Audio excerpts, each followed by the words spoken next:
Senhoras e senhores, bom dia a todos. Havendo quórum e presente Sua Excelência, doutor representante do Ministério Público, declaro aberta a presente sessão, justificando de logo a ausência dos eminentes embargadores Regina Ferrari, de férias, embargador Júnior Alberto em viagem oficial, desembargador Elcio Mendes de licença e Luiz Camulês também em viagem oficial.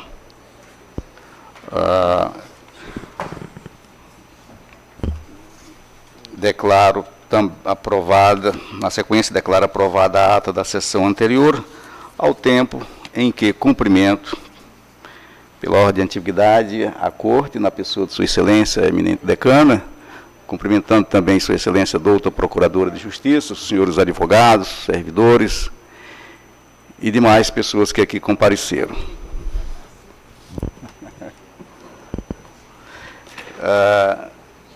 Eu, havendo pedido de transferência, aliás, de preferência, eu chamo a julgamento o item 6 da pauta, ou seja, o inquérito policial 01-00608-75-2018, da relatoria do eminente desembargador Laudivon Nogueira, a quem concedo a palavra.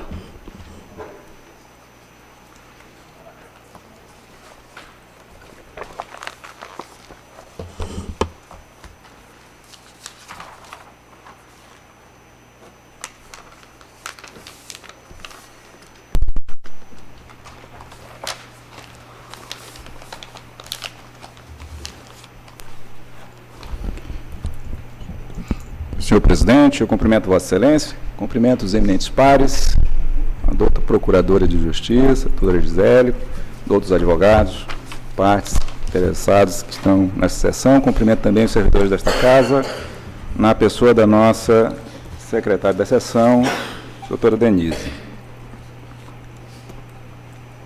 E, inicialmente, registro que o voto está disponível na pasta compartilhada.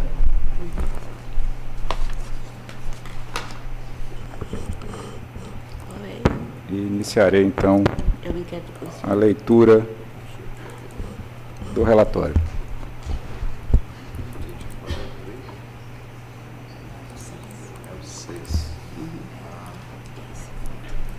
Bom, trata-se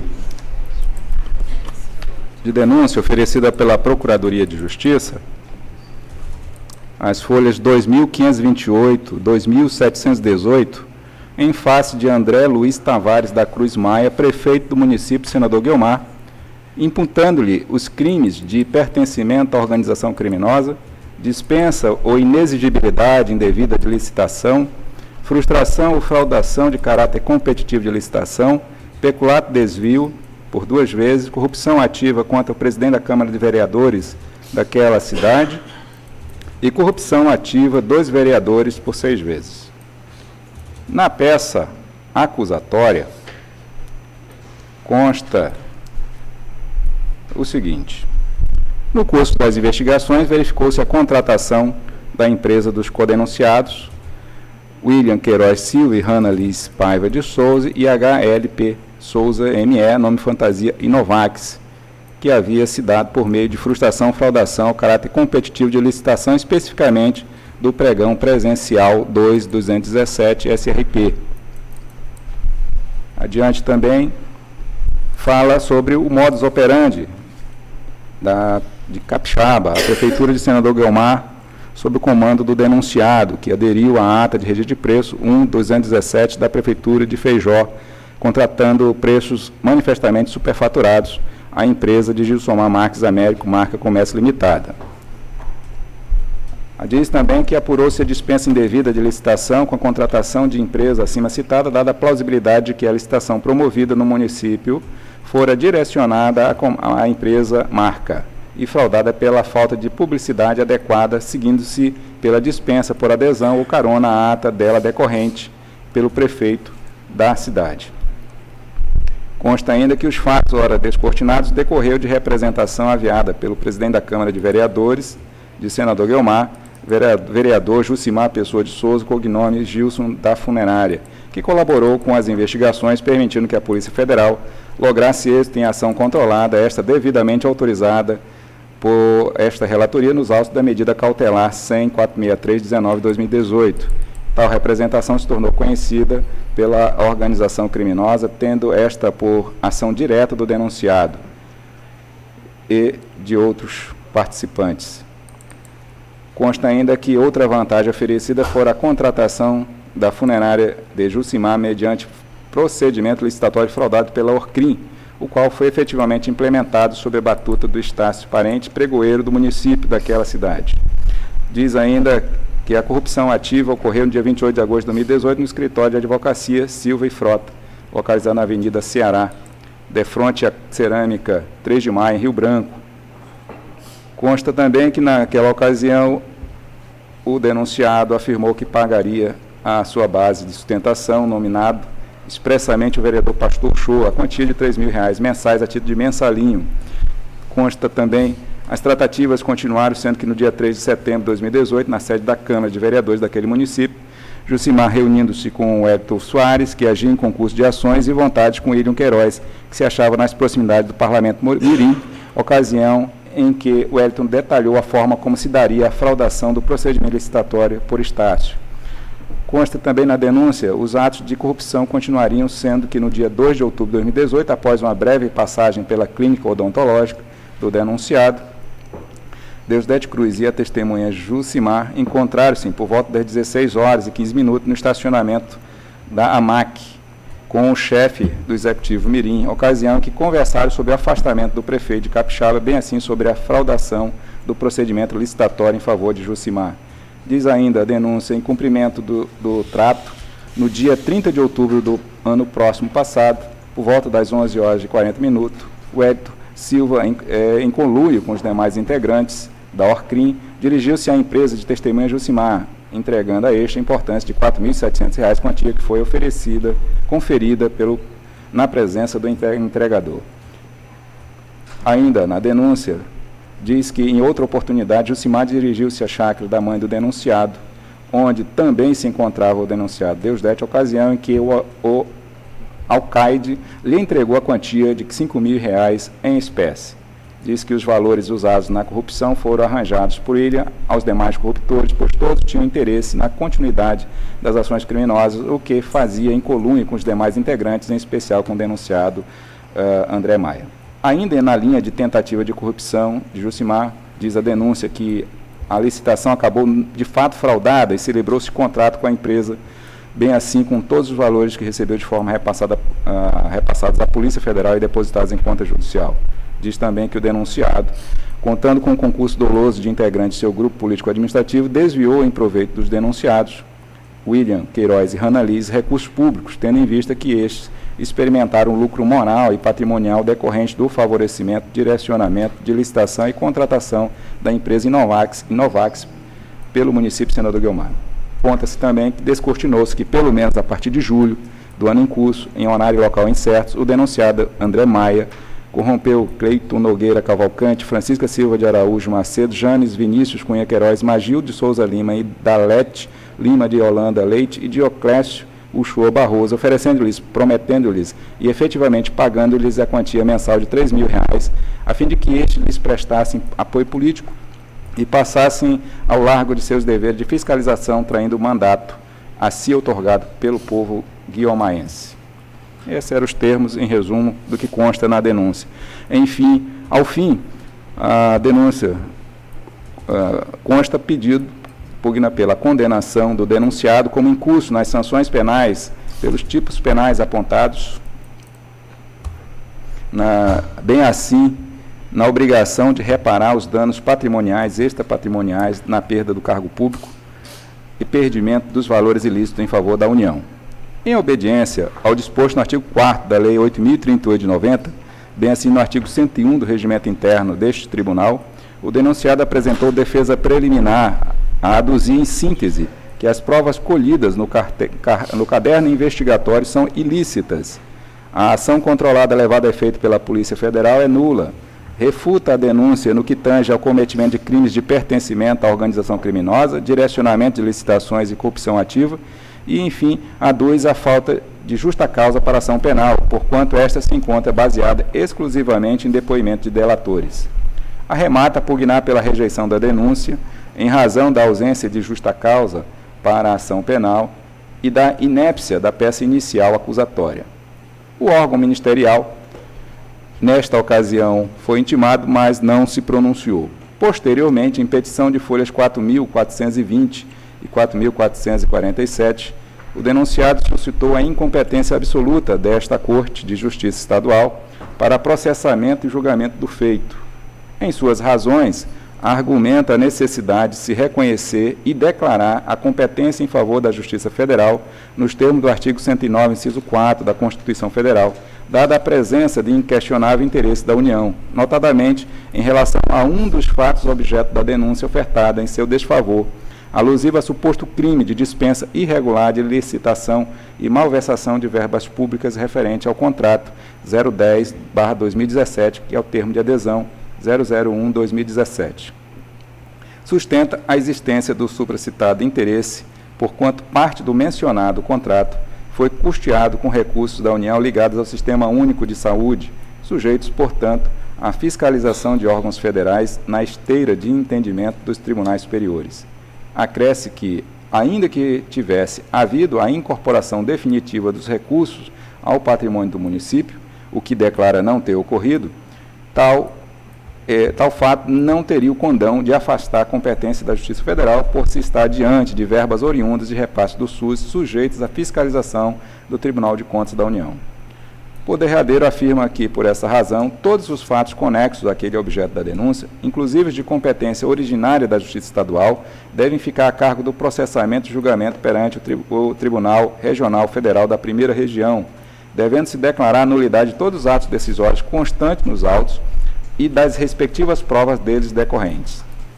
Retirado o processo de pauta em razão da questão de ordem apresentada, foi oportunizada a Procuradoria de Justiça se manifestar quanto à referida postulação do denunciado.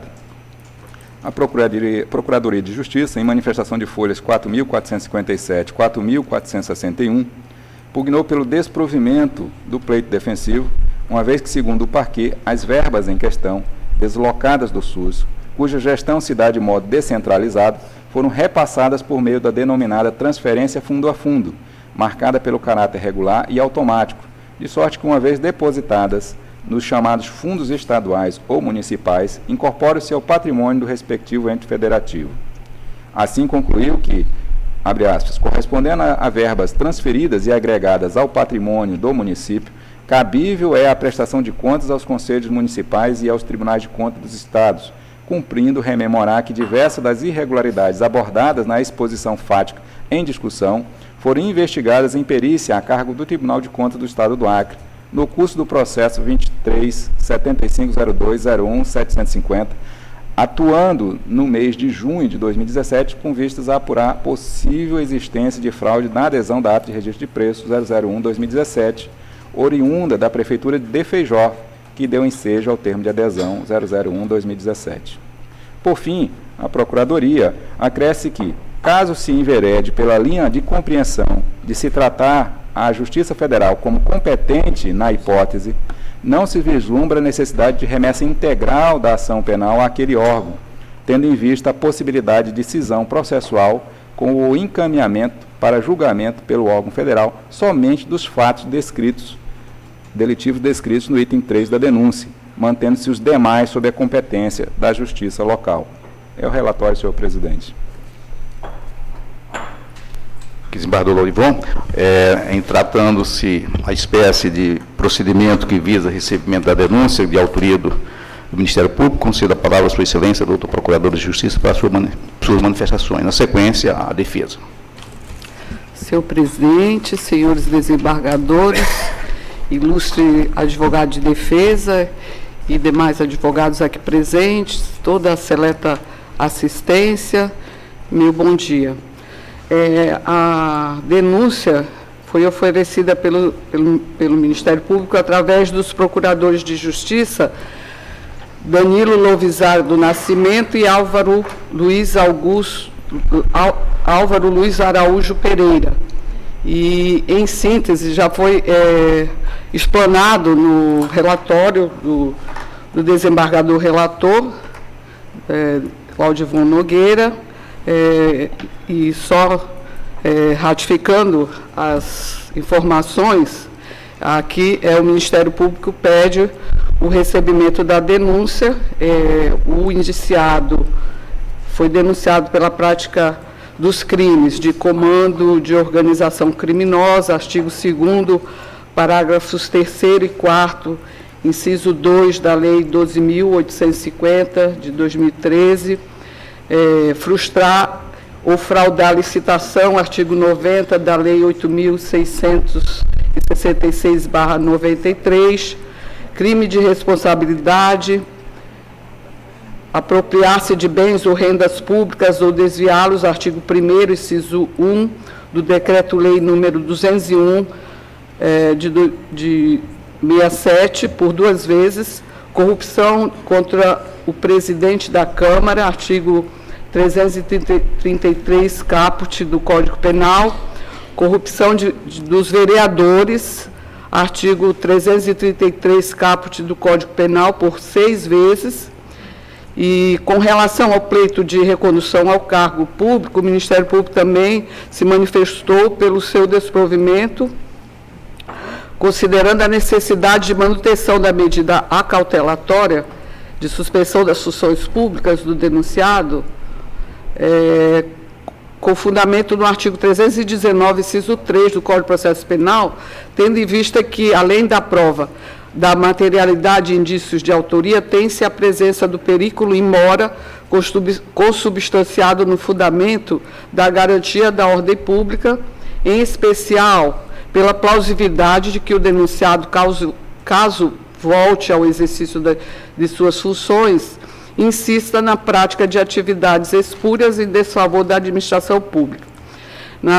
Quanto à questão de ordem, também o Ministério Público se manifestou sobre a questão de ordem de incompetência absoluta do Tribunal de Justiça do Acre para processamento, pelo desprovimento dessa questão de ordem, para que seja mantido o processamento e julgamento do feito perante o Tribunal de Justiça do Acre, inferindo-se, por outro lado, na remota possibilidade de se entender pela competência da Justiça Federal, que se proceda à cisão processual com a remessa à Justiça Federal para processamento e julgamento tão somente dos fatos alusivos no item 3.4 da denúncia. Em síntese, a manifestação do Ministério Público. Ok, doutora. Com a palavra, pelo prazo regimental, a Sua Excelência, a doutora defesa, doutor Valdir Perazzo. Excelentíssimo senhor presidente do Tribunal de Justiça, doutor Francisco Djalma da Silva, excelentíssimos senhores embargadores, excelentíssima senhora procuradora de Justiça, colegas aqui presentes, senhoras e senhores. Apesar, senhor presidente, da extensíssima petição inicial do Ministério Público, em que faz a denúncia do prefeito de Senador Guiomar, na realidade, trata-se de apenas 3 fatos: fraude à licitação, malversação de recursos públicos e pertencimento à organização criminosa.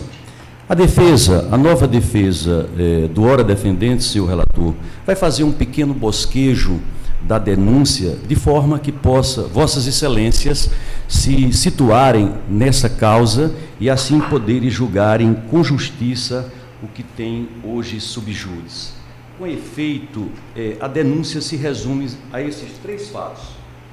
De um lado, imputa-se ao requerente, na condição de prefeito do município Senador Guiomar, responsabilidade criminal objetiva por alegada fraude e direcionamento em favor da empresa HLP Souza ME Inovax, do pregão presencial 02/2017, para locação de veículos, bem como desvio dos respectivos recursos públicos. Segundo, também na condição de alcaide de Senador Guiomar, é acusado de concorrer para dispensa irregular de licitação, termo de adesão número 01/2017, e malversação de verbas públicas relacionada ao contrato número 010/2017, para fornecimento de medicamentos, materiais médicos, hospitalares e odontológicos, celebrado entre a edilidade e a empresa Marca Comércio Limitada. Finalmente, foi acusado de compra de parlamentares da Câmara Municipal em troca de apoio político, omissão do dever de fiscalização e aprovação de projetos. E, do mesmo modo, de supostamente corromper o atual presidente da Câmara de Vereador, Jucimar Pessoa de Souza, o Gilson da Funerária. Em síntese, senhor presidente, essa é a denúncia. E, lamentavelmente, ainda está no exercício do cargo um vereador com 300 votos, sem nenhuma legitimidade para exercer tal mistério. Portanto, senhor presidente, em síntese, essa é a denúncia contra o Ministério Público, em que pese a extensão de mais de 200 páginas da denúncia. Com efeito, senhor presidente, há uma visível incompetência absoluta desse juízo. Aliás, o artigo 109 diz com absoluta clareza quem deve ser a justiça, o juiz natural, a julgar o ora defendente. Eis a dicção do artigo 109 da Constituição Federal. Os juízes federais competem processar e julgar, inciso 4, os crimes políticos e as infrações penais praticadas em detrimento de bens, serviços ou interesses da União, ou de suas entidades autárquicas ou empresas públicas, excluídas as contravenções e ressalvadas a competência da Justiça Militar e da Justiça Eleitoral. Precisamente, à luz desse dispositivo constitucional, tanto o Supremo Tribunal Federal quanto o Superior Tribunal de Justiça pacificaram sua jurisprudência no sentido de reconhecer a Justiça Federal como instância competente para julgar causas relativas a crimes de licitação e malversação de verbas públicas sujeitas à fiscalização por órgãos federais. O que é a hipótese, senhor presidente? De forma que eu vou poupar a Vossas Excelências de fazer a leitura de copiosa jurisprudência dos tribunais superiores, onde não há dúvida, todas as dúvidas foram espancadas, no sentido de que, em havendo recursos públicos da União, repassados para município através de convênios, a competência é inexoravelmente da Justiça Federal. Mas eu vou me permitir ler apenas no que interessa uma parte da ementa de um acórdão do Supremo Tribunal Federal, cujo relator foi o ilustre ministro Luiz Fux, que é absolutamente adequado e pertinente com a situação que ora é posta para julgamento. Eu vou ler apenas no que diz respeito a esse julgamento, senhor presidente. O fato de a verba repassada ser proveniente de recursos federais, diz o ministro, e fiscalização pela União é suficiente para afirmar a existência de interesse desta e a consequente competência da Justiça Federal para apreciar o fato. E aqui o ministro Luiz Fux cita a jurisprudência do próprio Supremo Tribunal Federal. Se vale de um recurso ordinário constitucional que teve como relator o ministro Eros Graus e a ministra Ellen Grace. Além do que, senhor presidente, essa matéria está absolutamente pacificada no Superior Tribunal de Justiça, inclusive com sumulada. A matéria está devidamente sumulada na súmula 208, cuja dicção eu peço venha para fazer a leitura. Compete à Justiça Federal processar e julgar prefeito municipal por desvio de verbas sujeita à prestação de contas perante órgão federal. Pacificada. Agora, existe também, e será o último que citarei relativamente à incompetência desse juiz, senhor presidente, um acórdão da Lavra, o voto do ministro Nefe Cordeiro, que espanca uma dúvida até mais precisa dessa causa.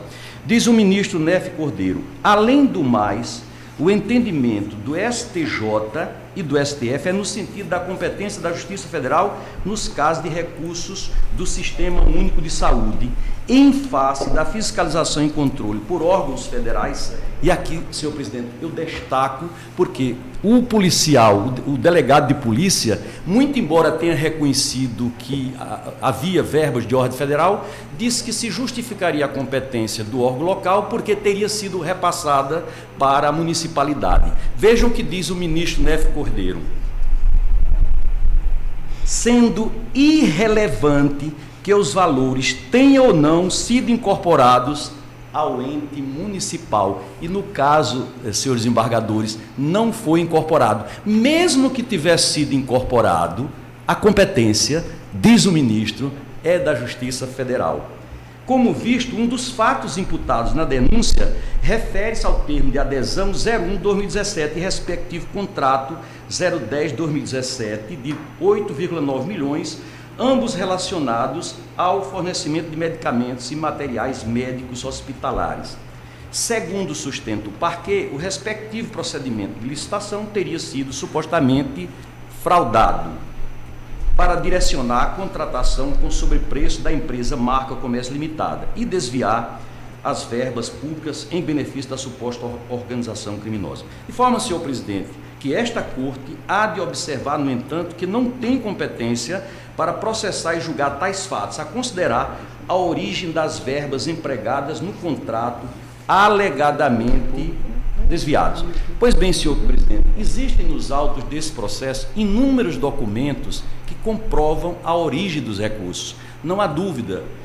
Por exemplo, a cláusula 5ª do referido contato, que está encartada às páginas 512 e 516, diz com toda clareza qual é a fonte de recurso: União Federal, o SUS. O termo de adesão 01, de igual forma, a fonte é recursos da União através do SUS. O edital, pregão presencial para registro de preço, a fonte é o SUS. E o mais importante, o relatório do Tribunal de Contas do Estado diz com toda clareza. Aliás, o Ministério Público se valeu várias vezes dessa passagem aqui do relatório do Tribunal de Contas, que não deixa dúvida da origem dos recursos. Diz o Tribunal de Contas: então, no caso em tela, apesar da fonte de recurso utilizada ser recursos próprios e oriundos do Sistema Único de Saúde, SUS, deve a Prefeitura Municipal de Senador Vilmar adotar cautela, protegendo a integridade do erário, afastando empresas condenadas por lesar a administração. Não deve ser acolhidas as informações prestadas pelo responsável. Esse relatório do Tribunal de Contas do Estado está encartado às folhas 553 e 554. O Ministério Público se vale o tempo todo dessa passagem do relatório do Tribunal de Contas, que comprova que os recursos da União Federal, portanto, atrai a competência da Justiça Federal.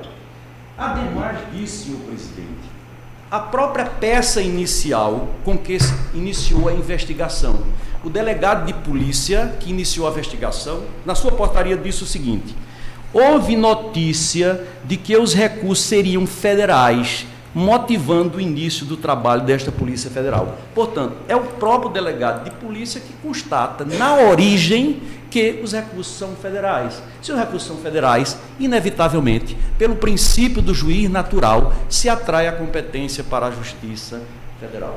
De forma, senhor presidente, que eu já estou quase chegando ao fim, eu vou me adiantar os argumentos, a não ser que Vossa Excelência concedesse mais um prazo à defesa, dada a complexidade dessa questão. Ademais do artigo 109, inciso 4, dizer com absoluta clareza meridiana, que é a competência da Justiça Federal, o artigo 71, inciso 6 da Constituição Federal, aponta que, havendo interesses da União Federal em fiscalizar, mesmo que de forma residual, os recursos, obrigatoriamente atrai a competência do Tribunal de Contas da União e, consequentemente, da Justiça Federal. Diz o artigo 71, o controle externo a cargo do Congresso Nacional será exercido com auxílio do Tribunal de Contas da União, ao qual compete fiscalizar a aplicação de quaisquer recursos repassados pela União mediante convênio, que é a hipótese, acordo, ajuste e outro instrumento de higiene, a Estado, ao Distrito Federal e ao município. Eu não vou nem ler aqui a jurisprudência da própria Corte de Contas da União, porque seria despiciente. Mas aqui também está citado na questão de ordem que suscitamos inúmera jurisprudência da própria do Tribunal de Contas da União, dizendo que, havendo interesse da União, o que é a hipótese, a competência é da Justiça Federal. Uma vez colocado essas questões, senhor presidente, obrigatoriamente essa Corte tem que se declarar a nulidade e nulidade absoluta dessa investigação, porque a competência é da Justiça Federal e o juiz natural, na realidade, é o juiz federal. Uma vez assentada a incompetência absoluta desta Corte de Justiça, cumpre, desde logo, aplicar a consequência jurídica desse gravíssimo vício processual, é dizer, proceder à anulação dos atos decisórios constantes dos autos. E na forma do artigo 157 e 573, parágrafo 1º do Código Penal, as respectivas provas colhidas a partir destas decisões. Eu já estou quase chegando ao fim, senhor presidente. Vou adiantar aqui. A jurisprudência, os precedentes são todos unânimes das Cortes, Superior Tribunal de Justiça e Supremo Tribunal Federal. Mas a doutrina também não foge disso. Diz o processualista gaúcho Auri Lopes Júnior, consagrada que está a garantia do juiz natural e do devido processo penal, uma vez reconhecida a incompetência do juiz, deve ser anulado o ato decisório e, principalmente, diz do jurista, todo o processo. Não destoa desse entendimento, e eu citarei aqui que às vezes se pode pensar na ideia, não, mas aqui a gente está fazendo justiça, a gente está combatendo a corrupção, a criminalidade. Vejam o que diz a ministra Laurita Vaz em situações que tais. O Estado Democrático de Direito não admite o aproveitamento de atos praticados por juiz incompetente, mesmo segundo alguns, em nome da moralidade ou combate à criminalidade.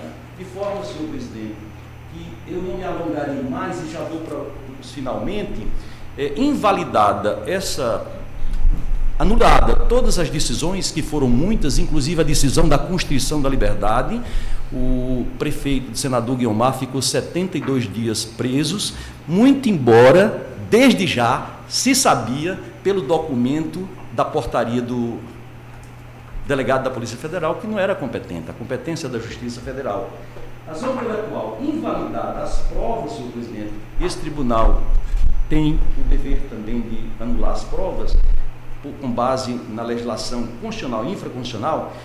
Faz sentido aqui a leitura do artigo 157. São inadmissíveis, devem ser desentranhadas do processo as provas ilícitas. Ora, provas angariadas no processo por um juízo incompetente são ilícitas e, portanto, devem, na forma do artigo 157 do Código de Processo Penal, serem afastadas. Por derradeiro, senhor presidente, da desnecessidade da medida cautelar. No caso, o retorno do requerente ao cargo para o qual legitimamente eleito por voto popular não oferece risco ao processo. Oferece risco ao Estado Democrático de Direito se manter como prefeito alguém que não foi eleito para tal e que já está no exercício do cargo há 7 meses, senhor presidente. Um vereador que teve 300 votos. Então, isso é uma usurpação do Estado de Direito democrático, porque a Constituição prevê que o poder emana do povo e por ele deve ser exercido através de seus representantes. A jurisprudência do Egresso Superior Tribunal de Justiça acerca do tema vem assentando que, considerando a desproporcionalidade da medida de afastamento do cargo, aliada à inexistência de elementos concretos que demonstrem a probabilidade concreta de reiteração delitiva e de interferência da instrução criminal, deve ser restabelecido o paciente no cargo para o qual foi eleito pelo cidadão do município. Aqui são vários precedentes nesse sentido. De forma, senhor presidente, que nós requeremos a Vossa Excelência a incompetência absoluta do juízo e, consequentemente, a volta do prefeito ao cargo. Obrigado, doutor.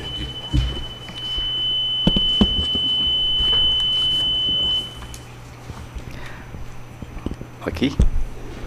Retorno a palavra à Sua Excelência, ao doutor relator, doutor Laudivon Nogueira. Senhor presidente, passo então a leitura do voto. Eu agradeço os esclarecimentos da sustentação oral do doutor advogado. E digo que, antes de adentrar ao exame da denúncia propriamente dita, faz-se mister a análise dos pontos que foram levantados pela defesa do prefeito denunciado, que, em tese, impediriam o conhecimento da peça acusatória. E passo então a análise da da primeira questão prévia, que é acerca da incompetência da Justiça Estadual. Em apertada síntese, afirma o denunciado que esta Corte de Justiça é incompetente para processar e julgar o feito, uma vez que presente interesse da União, porquanto parte dos recursos, e que é acusado de desviar, é proveniente do Sistema Único de Saúde. Para sustentar a sua tese, o denunciado argumenta a presença de inquestionável interesse da União em relação a um dos fatos objeto da denúncia ofertada em seu desfavor, alusivo ao suposto crime de dispensa irregular de licitação e malversação de verbas públicas referente ao contrato 010-2017 e termo de adesão 001-2017. Defende, portanto, a existência do supracitado interesse, tendo em vista que parte do mencionado contrato foi custeado com recurso da União ao Sistema Único de Saúde, sujeitos, portanto, à fiscalização de órgãos federais na esteira de entendimento dos tribunais superiores. Alude que os documentos acostados aos autos estão a demonstrar que parte das verbas de custeio do contrato objeto do presente litígio provém do Sistema Único de Saúde, enquanto a outra parte de recursos próprios do município. Para além disso, assevera que o relatório técnico complementar do Tribunal de Contas do Estado do Acre, está as folhas 552 e 560, a que diversas vezes recorre o Ministério Público em sua denúncia, também faz expressa referência à origem de parte dos recursos como sendo proveniente de repasses do SUS. Argumenta, outrossim, que ainda que tivesse havido a incorporação definitiva dos recursos ao patrimônio do município, o que declara não ter ocorrido, tal fato não afasta a competência da Justiça Federal, por se estar diante de verbas oriundas de repasse do SUS, sujeitas à fiscalização do Tribunal de Contas da União. Em apoio a esse argumento, aduz que, diferentemente do que supôs a autoridade policial, a atuação do Tribunal de Contas do Estado do Acre não exclui, em absoluto, a competência do Tribunal de Contas da União em relação ao poder-dever de fiscalização sobre a parte residual que diz respeito aos repasses de verbas federais do SUS. Portanto, diante dessa quadra fático-jurídica, passo ao exame da questão prévia. O ponto central da controvérsia posta em exame na questão de ordem apresentada pelo denunciado gira em torno de se definir se esta Corte de Justiça Estadual detém competência para processar e julgar prefeito municipal por suposto desvio de verbas transferidas do Fundo Nacional de Saúde para o Fundo Municipal de Saúde. De um lado, o denunciado defende que, por haver verbas de origem federal oriunda do Sistema Único de Saúde, há interesse da União a atrair a competência à Justiça Federal. Por outro lado, o Ministério Público afirma que, por se tratar de recursos definitivamente incorporados ao patrimônio municipal, tal competência deve ser fixada nesta Corte Estadual. O tema, eminentes pares, já foi objeto de abundante debate no Superior Tribunal de Justiça, como bem destacou o doutor advogado. E sobre ele foram editados 2 enunciados de súmula de jurisprudência. E eu destaco aqui quais são esses 2 enunciados. A primeira é a súmula 208 do Superior Tribunal de Justiça, que diz o seguinte: compete à Justiça Federal processar e julgar prefeito municipal por desvio de verba sujeita à prestação de contas perante o órgão federal. Essa é a primeira súmula. A segunda súmula é a 209, que diz assim: compete à Justiça Estadual processar e julgar prefeito por desvio de verba transferidas e incorporada ao patrimônio municipal. E aqui nós temos a discussão: a verba vem sempre da União, mas incorporada ou sujeita à prestação de contas. E é o que vamos analisar. A resolução da questão ora posta passa necessariamente pela distinção das situações contidas nos enunciados acima. No ponto, convém salientar que a representação por medida cautelar em face do denunciado, detentor de foro por prerrogativa de função e demais codenunciados, aportou nesta Corte de Justiça porque os recursos supostamente desviados, segundo sindicado e afirmado pela autoridade policial federal, abre aspas, se tratava, na verdade, de recursos municipais, pois houve o repasse desses recursos em definitivo ao município e pelo referido ente federativo foram incorporados, fecha aspas. Referido contexto foi o indutor do entendimento de que estava preenchido o suporte fático da norma do enunciado 209 da súmula de jurisprudência do STJ e, portanto, delineada a competência desta Corte de Justiça para processar e julgar o presente feito. Entretanto, uma vez superada a fase inquisitorial e apresentada a opinião delicti do Ministério Público, o denunciado está a assentar a esta altura acerca da incompetência desta Corte de Justiça por haver interesse da União, uma vez que há verbas do Sistema Único de Saúde a custear o certame inquinado de irregular pelo titular da ação penal. A escrutinar os fundamentos de ambas as súmulas em destaque, vê-se que, a despeito de ser comum entre elas a referência à transferência de recursos da União ao ente federado, há elementos de distinção que são determinantes para a aferição da competência. Tanto numa quanto no outro fala, sim, de transferência de recursos. O fato de vir recurso não significa que esse só fato não é o determinante. São outros elementos que precisamos aferir. E aqui nós podemos citar um exemplo. O recurso que vem para o fundo, o FPM, né, é um recurso que vem da União. Está sujeito ou não ao Tribunal de Contas da União? Então, são essas discussões que nós veremos aqui. A deduzir quais são esses elementos é a tarefa que nos incumbe para prosseguirmos a análise da questão fático-processual. Em resumo, inicia-se por dizer que compete à Justiça Estadual processar e julgar prefeito por desvio de verbas transferidas e incorporadas ao patrimônio municipal, excetuadas complementadas pela União. Constitui, via de regra, quais são esses recursos? As transferências constitucionais, parcelas de recursos arrecadados pelo governo federal remetidos aos municípios por força de mandamento estabelecido em dispositivo da Constituição Federal. De outro norte, compete à Justiça Federal processar e julgar prefeito municipal por desvio de verbas sujeitas à prestação de contas perante o órgão federal, excetuadas as transferências legais desvinculadas e as verbas recebidas da União sem condição e não sujeitas ao controle do Tribunal de Contas da União. Estão vendo que há várias circunstâncias. Com rigor técnico, os parâmetros são os seguintes. À luz da súmula STJ 209, que compete, quer dizer, será competente a Justiça Estadual para processar o presente feito, a despeito de recursos transferidos da União ao município, nos casos de... Aí eu elenco 3 casos que compete à Justiça Estadual, segundo a súmula 209. A linha A, transferências constitucionais. B, transferências legais desvinculadas.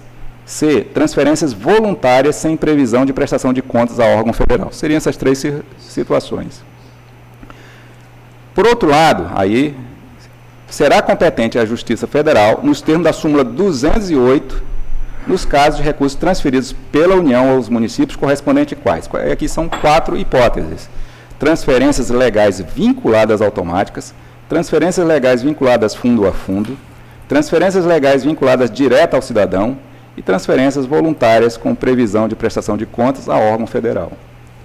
Em essência, as transferências legais são regulamentadas em leis específicas que determinam a forma de habilitação, transferência, aplicação de recursos e prestação de contas. Podem ser desvinculadas ou vinculadas.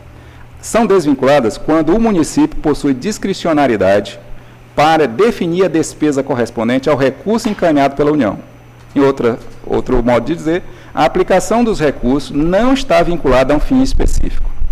É o caso, por exemplo, dos royalties recebidos em decorrência do resultado da exploração de petróleo ou gás natural, de recursos hídricos para fins de geração de energia elétrica, de recursos minerais e seus respectivos territórios, plataforma continental, mar territorial ou zona econômica exclusiva, de que trata o inciso 1, parágrafo 1º do artigo 17 da Lei 7.990, de 1989.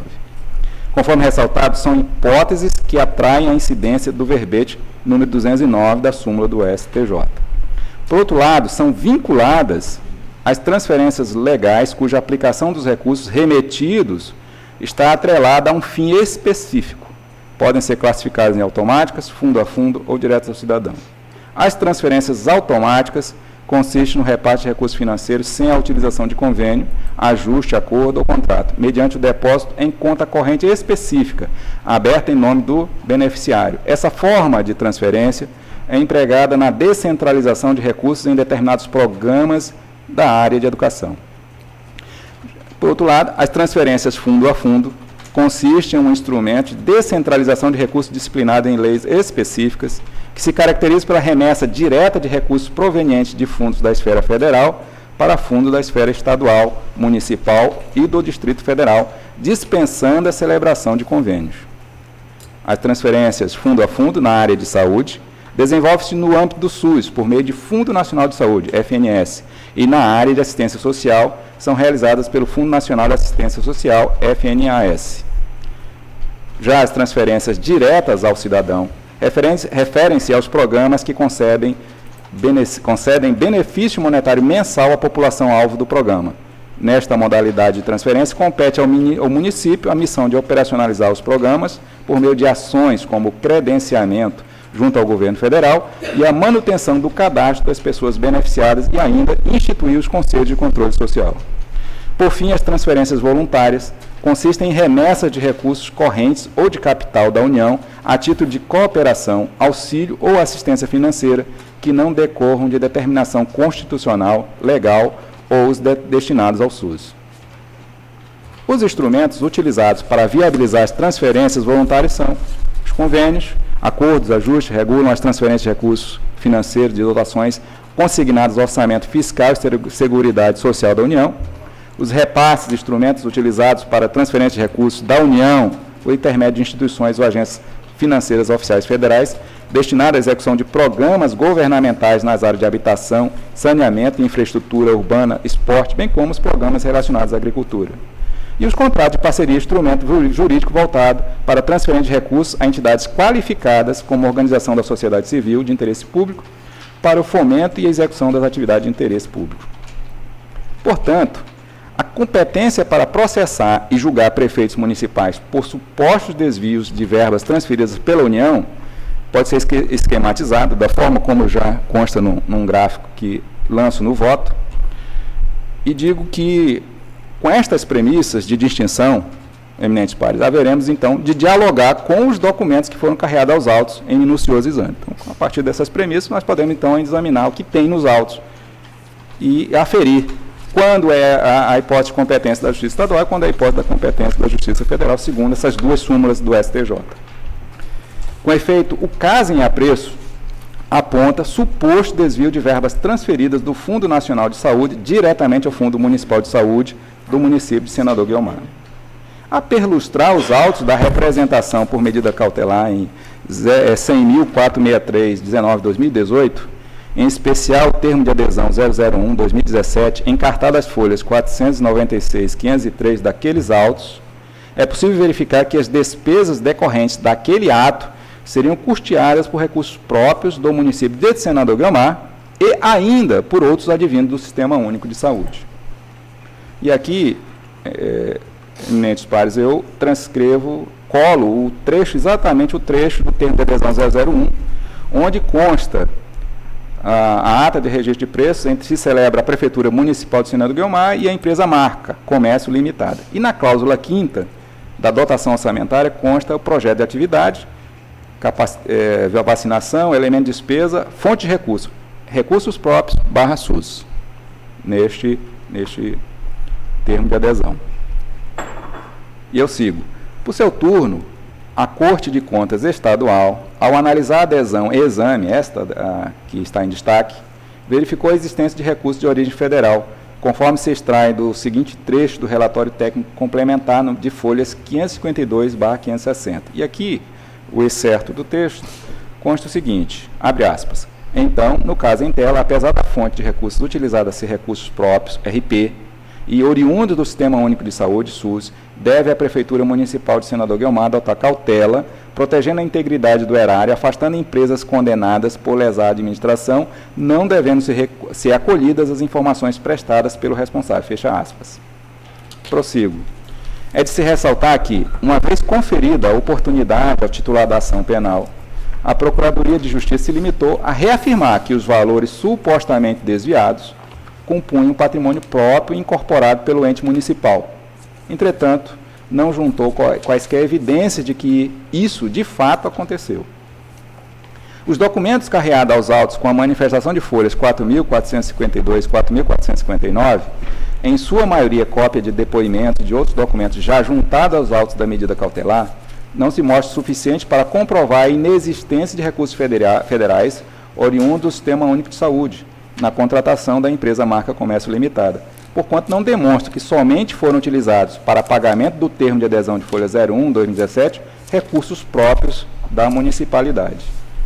Com efeito, a Procuradoria de Justiça carregou aos autos cópia da portaria de instauração do inquérito, que está às folhas 4.460 e 4.463, cópia dos termos de declaração prestada por Jucimar Pessoa de Souza, Cátia Cibela Pereira Viana, Jocilene Alves de Oliveira, Francisca Márcia da Silva Holanda, Valciclé de Souza André, Márcia da Silva Nolasco, todas as folhas 4.464 e 4.477, relação de processo de adesão singulares, está a folha 4.478, cópia de diversos detalhamentos de empenho, que está as folhas 4.479 e 4.494, relatório encaminhado à Procuradoria da República, está as folhas 4.495 e 4.500, portaria de instauração do procedimento investigatório, está as folhas 4.501 e 4.506, e ofício da Procuradoria da República declinando a atribuição neste caso, 4.407 e 4.527. Do exame dos documentos acima elencados, é possível extrair que não dizem respeito ao certame objeto da questão de ordem, como, por exemplo, os detalhamentos de diversos empenhos, que está nas folhas 4.479 e 4.494, ou ainda o relatório encaminhado à Procuradoria da República, 4.495 e 4.500, e, consequentemente, a resposta desse relatório, que está na folha 4.507 e 4.527. Ademais disso, tenho que o argumento do Ministério Público, segundo o qual houve declínio de atribuição do Parquet Federal relativamente ao caso em exame, não é apto a comprovar a inexistência de interesse da União no feito. A analisar o relatório enviado àquele órgão federal, que está às folhas 4.617 e 4.618, não se vislumbra qualquer menção ao termo de adesão em voga. Daí se presumir que a Procuradoria da República não teve ciência das possíveis irregularidades ocorridas nesse certame que está em apreciação, que fora custeado pela verba de origem federal. Isto se verifica no relatório da Procuradoria da República, que está na folha 4.525 e 4.526. E aqui eu destaco no voto o trecho que trata desse relatório da Procuradoria. Por esta linha de intelecção, após a análise detida dos autos, verifica-se que os únicos elementos de informação que, em princípio, contradizem a tese da competência federal são as próprias alegações apresentadas pela Autoridade Policial Federal e pela Procuradoria de Justiça. Referidas alegações, todavia, não estão a encontrar ressonância nos documentos advindos do Tribunal de Contas do Estado, tampouco no acervo probatório colhidos na fase inquisitorial. Deveras, as verbas transferidas pelo SUS através do FNS estão sujeitas à fiscalização do Ministério da Saúde, ex-vi do artigo 33, parágrafo 4º da Lei 8.080/90, e, consequentemente, submetem-se ao crivo do Tribunal de Contas da União. E aqui destaco a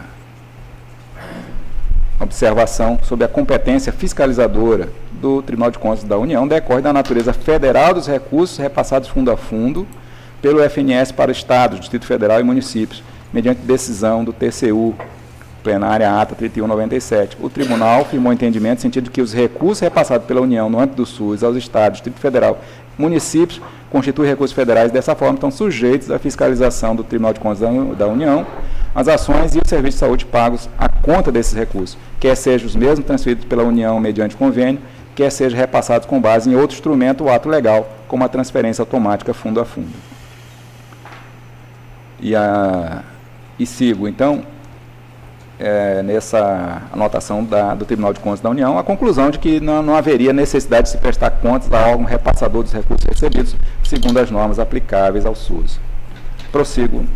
Digo que, nessa linha de raciocínio, do cotejo da prova documental carreada aos autos com os parâmetros de distinção alhures mencionado, resulta concluir que o objeto de investigação deste caderno processual não diz respeito sobre transferências constitucionais, transferências legais desvinculadas ou transferências voluntárias sem previsão de prestação de contas a órgão federal, que seria a hipótese da competência da Justiça Estadual. sendo estas hipóteses específicas que teriam o condão de atrair a competência da jurisdição estadual e afastar a federal. Sobre essa ótica, por exclusão, o que se tem em escrutínio é, portanto, matéria que se submete ao controle interno do Poder Executivo Federal e externo do Tribunal de Contas da União, a atrair, consequentemente, a competência da Justiça Federal para processar e julgar o chefe do Executivo mirim, no caso em exame. Cito, por oportuno, arestos das Cortes Superiores com esta linha de entendimento. E aqui peço vênia para não ler. Por fim, e não menos importante, também foi citado pelo eminente advogado, recentemente, o Superior Tribunal de Justiça, em decisão monocrática da lavra do eminente ministro Nefe Cordeiro, decidiu que é da competência da Justiça Federal os casos de desvio de recursos do Sistema Único de Saúde, pouco importando que os valores tenham ou não sido incorporados ao ente municipal. Isso aí foi um voto que ele vem esclarecendo, uma decisão uma monocrática que ele vem esclarecendo esse aspecto que vinha gerando dúvida.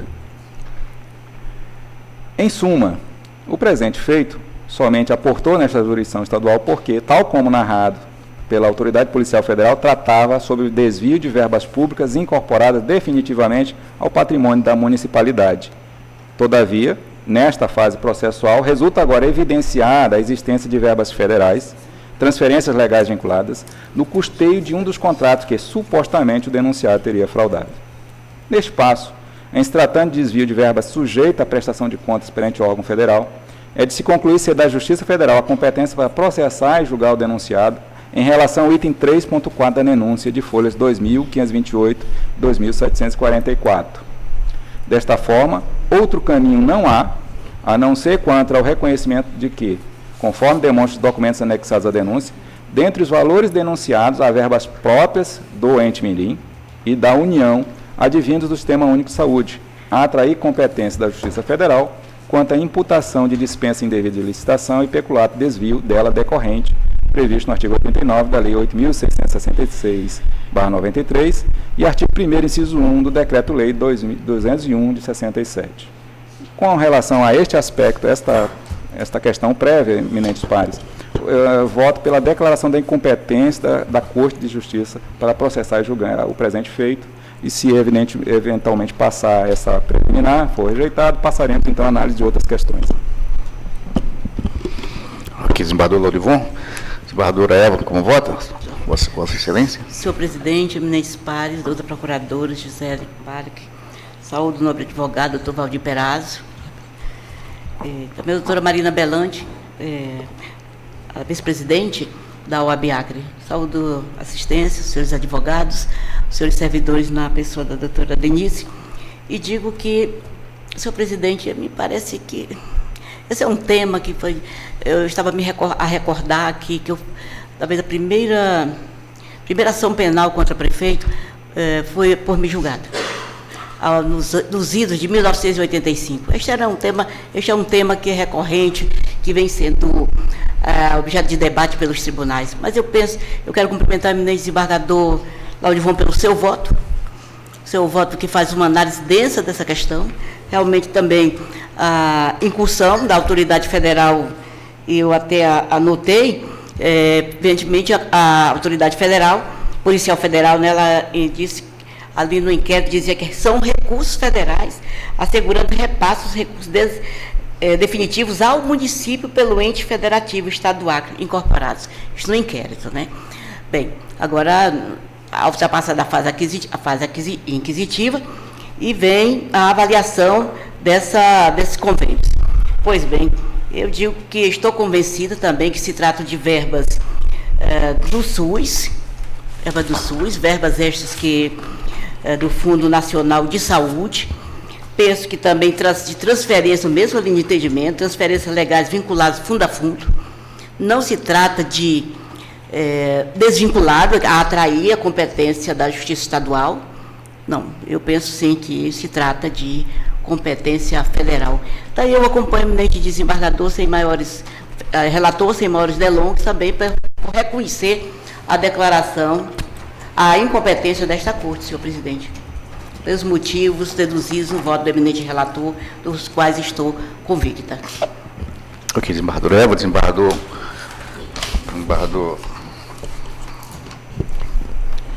Samuel Evangelista.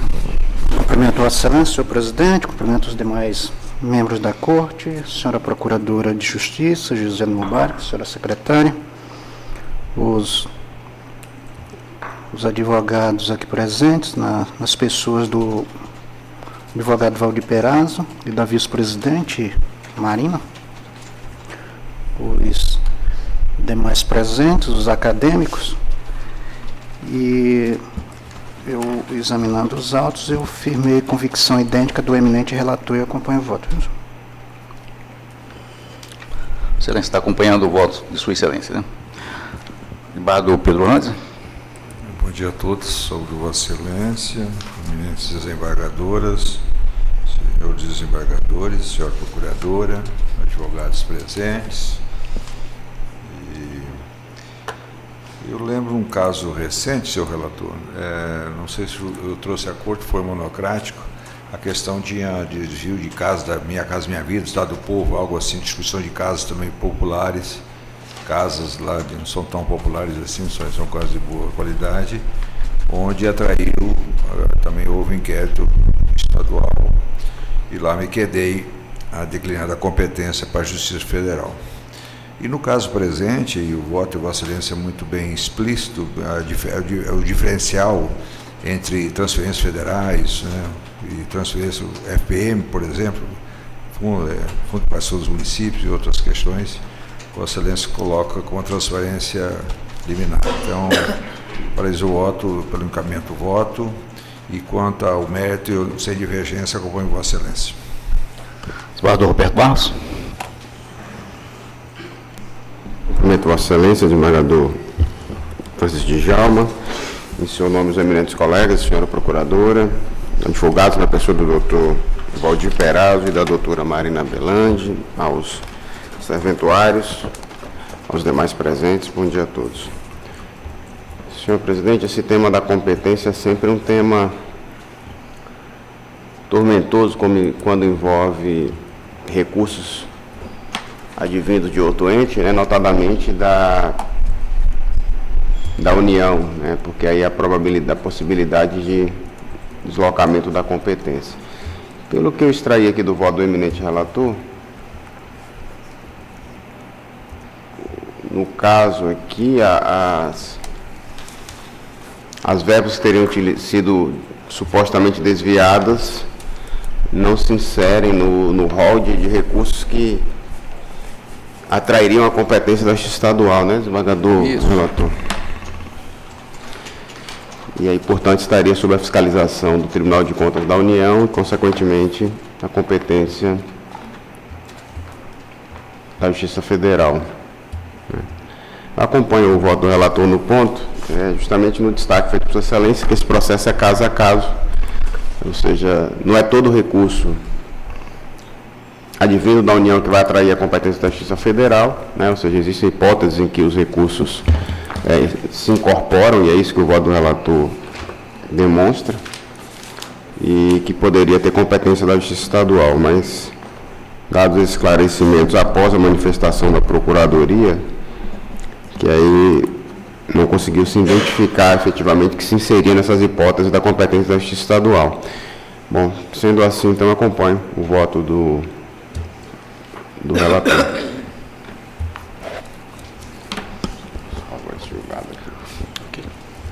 Desembargadora Denise Bonfim, com voto. Desembargador presidente, saúdo Vossa Excelência, saúdo os meus eminentes pares, a ilustre procuradora, doutora Gisele Mubarak, o doutor Valdir Perazzo, a doutora Belani, o doutor Processo criminal. Giliardi. Os criminais são difíceis. E os demais que estão presentes nesse plenário. Eu também, queria fazer uma saudação ao eminente relator pelo voto. Acompanho Vossa Excelência pela declaração da incompetência, por entender que as verbas, elas são federais e devem ser julgadas pela Justiça Federal.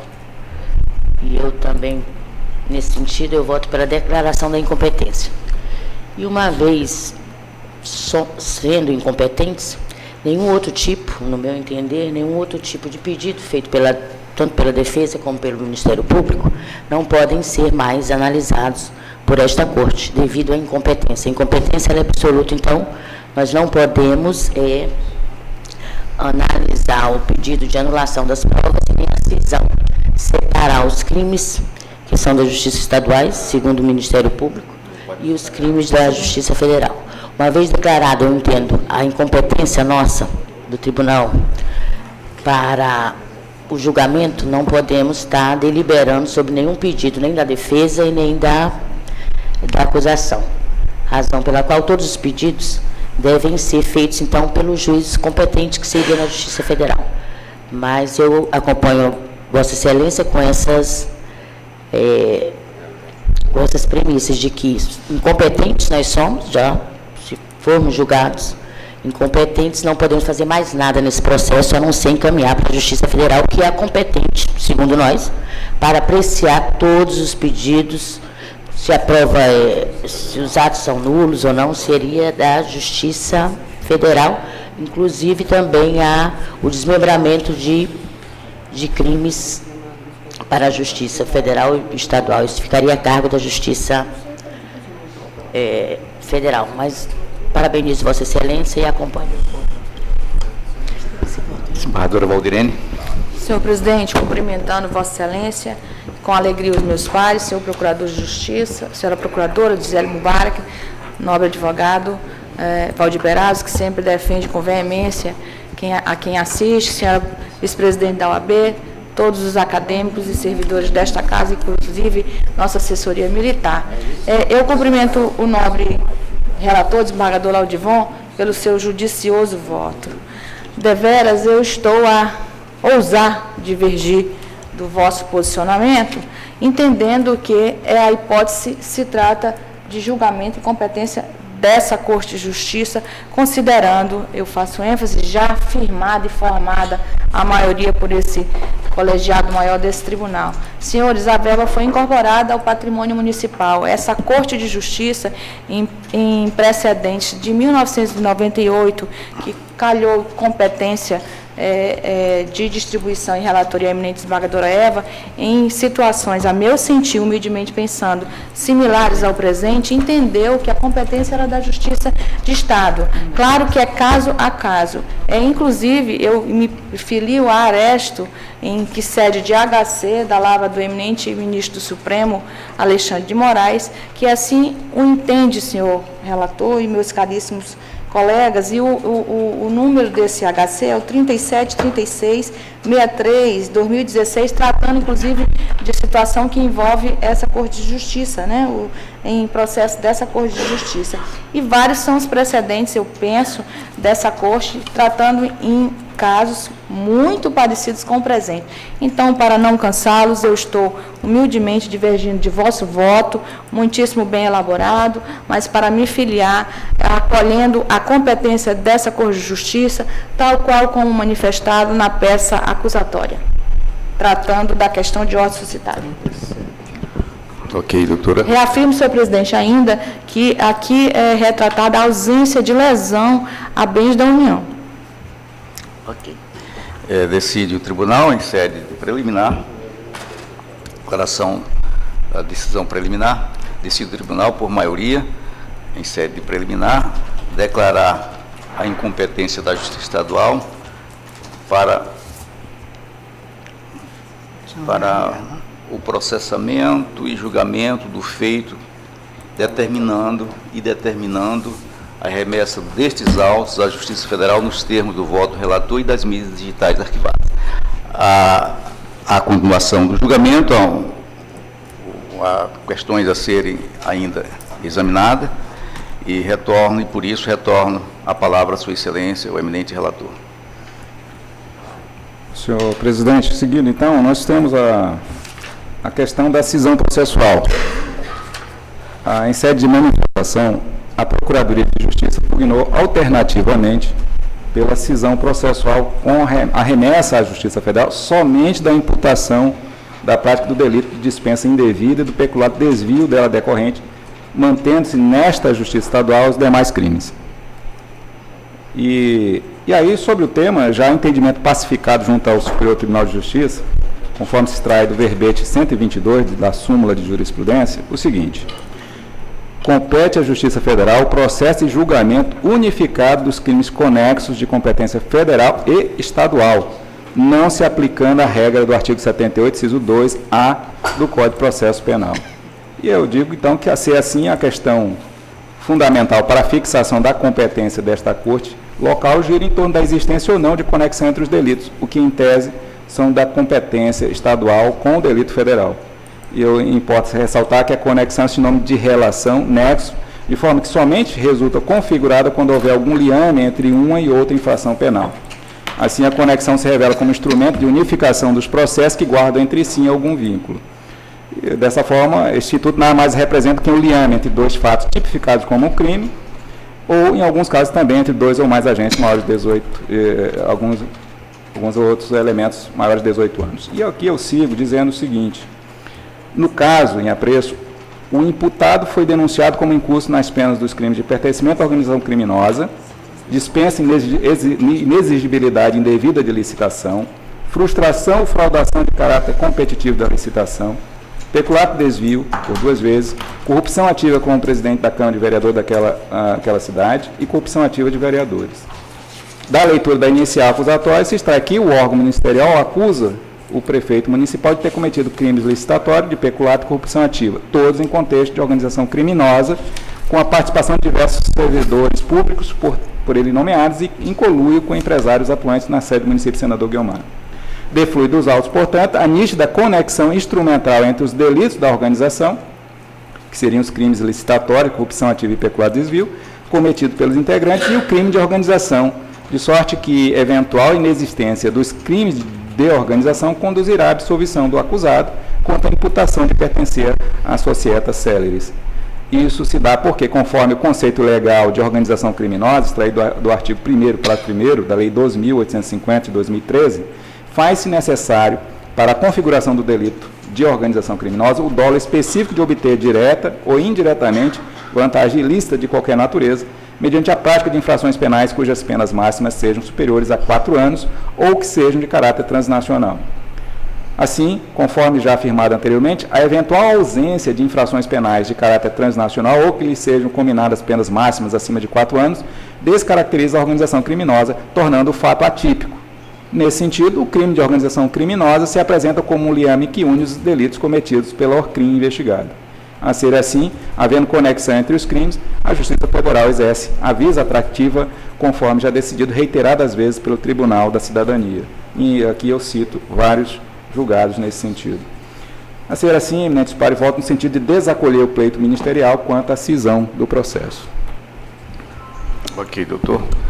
Eu passo a acolher a manifestação de voto de Sua Excelência, doutora desembargadora Eva Evangelista.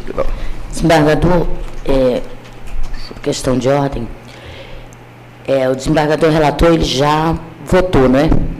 Possível. Com relação a esse pedido.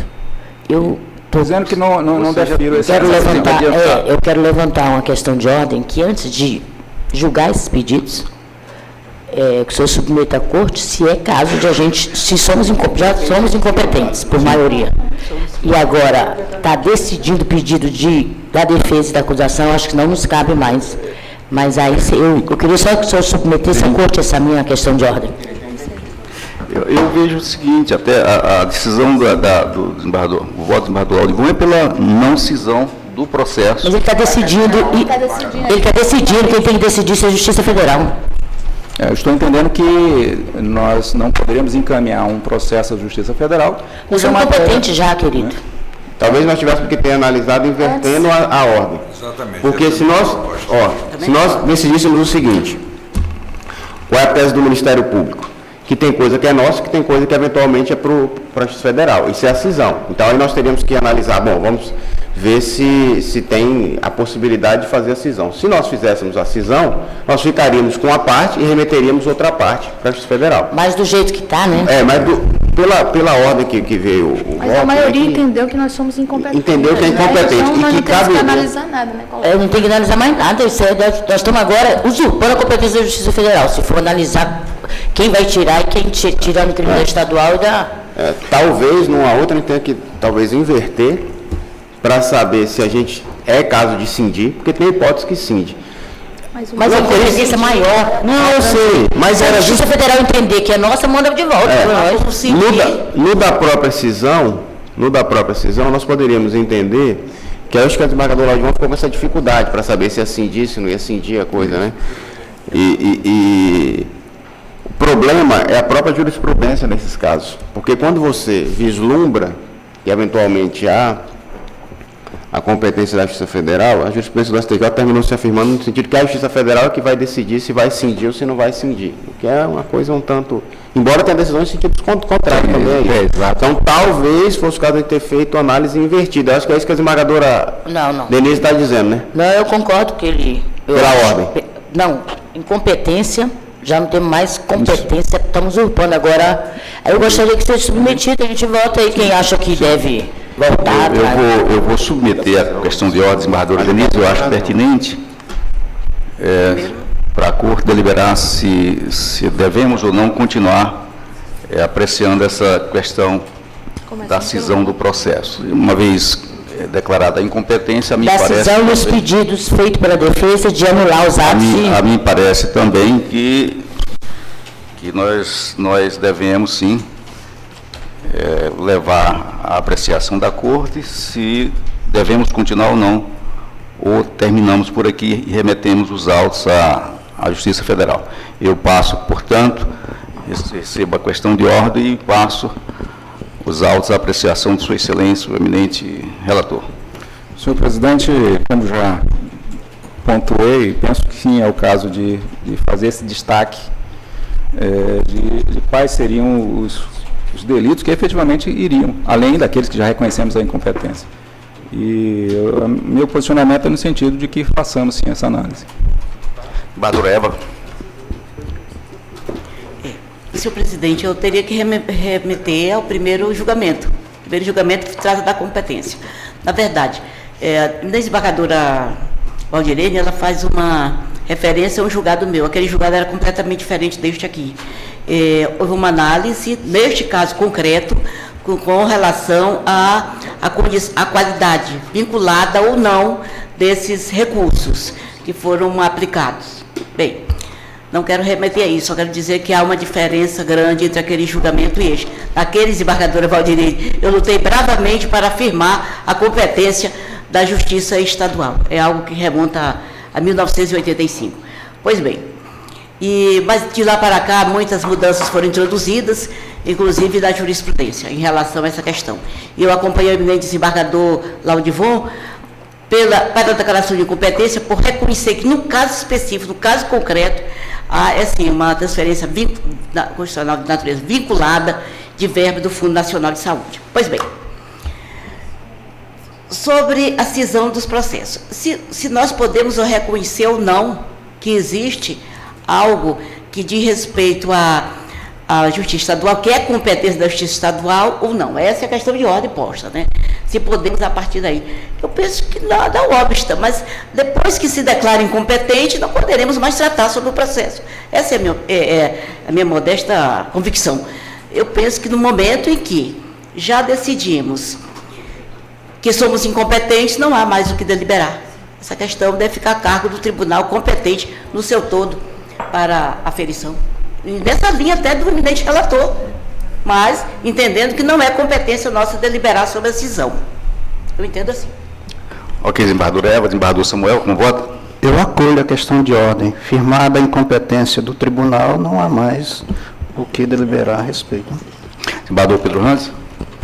Na mesma linha, se o senhor relator tivesse invertido, a primeira colocação, o primeiro e depois a segunda, tudo bem, mas agora já voltamos em incompetência, acabou. Incompetência, delega a competência, declina a competência, não há mais julgar. Assim eu peço bem ao senhor relator, mas acompanho a maioria. Desembargadora Valdirene? Desculpe, desembargador Roberto. Presidente, é que na verdade, refletindo aqui melhor, os assuntos meio que se confundem. Por quê? No meu entender. Quando se define a competência, ou seja, teria que se analisar o todo. Se o relator tivesse entendido, por exemplo, que tinha tido alguns desvios, né? Parte do recurso estadual, parte federal, não estou dizendo que ele faria, estou dizendo que poderia. Poderia sim, eventualmente, discutir a tese da cisão, dizendo, olha, esses processos aqui são da nossa competência, aqueles processos lá são da competência da Justiça Federal. Se a defesa, o Ministério Público não se conformarem, aí vai para o STJ para discutir se nós teríamos ou não competência para fazer a cisão, isso é uma outra coisa. Ou seja, mas assim, me parece que é isso. Meio que os assuntos meio que se confundem. O que eu entendi, e aí eu acho que a linha do voto da desembargadora Denise, eu estou na linha de seguir, me parece o seguinte, é que o relator analisou e ele entende que as verbas supostamente desviadas são verbas da União, ou fiscalizadas, né, pelo Tribunal de Contas da União, e aí atrai a competência da Justiça Federal. É isso, e aí vai tudo para lá. E aí agora compete à Justiça Federal decidir se vai cindir ou não. É isso que a desembargadora Denise está falando. Não, eu não estou falando isso não, desembargador, eu só vou explicar. Sim, claro. Eu nem estou analisando essa cisão, estou dizendo que já decidimos por incompetência, não temos mais competência para analisar nenhum pedido, nem de acusação, nem de defesa, tudo é lá. Eu, se pegar um da minha relatoria, eu vou analisar conjuntamente essa questão. Ou seja, porque para mim as coisas se confundem, né? Porque senão dá que nem o que a desembargadora Denise disse, se a gente se declara competente, como é que eu vou analisar? Nulidade de prova, cisão, porque eu já disse que eu não sou competente. Então, se eu pegar eventualmente um outro desse, eu vou analisar em conjunto. Porque eu tenho que decidir se tem alguma parte da competência que fica conosco, ou se não. É tudo da Justiça Federal, e lá eles vão analisar esse pedido de outros lá que a defesa e a acusação façam. Então, por ordem, pelo que eu entendi, no caso concreto, está se entendendo que os recursos aí são da União, e a gente já apreciou também essa preliminar, eu vou acompanhar a questão de ordem, mas com esse destaque da minha parte, eventualmente em outros julgados, até sugerir, antes da que a gente julgue a questão da competência, se tiver pedido de decisão, que julgue em conjunto, né, porque aí já resolve logo tudo. Mas, enfim, acompanha a questão de ordem da desembargadora Denise. Valdirene Cordeiro. Desembargadora Denise é a autora da questão de ordem, portanto. Vencida na minha pretensão, eu estou seguindo em tota a questão de ordem suscitada pela eminente desembargadora Denise Bonfim. Estou me considerando incompetente.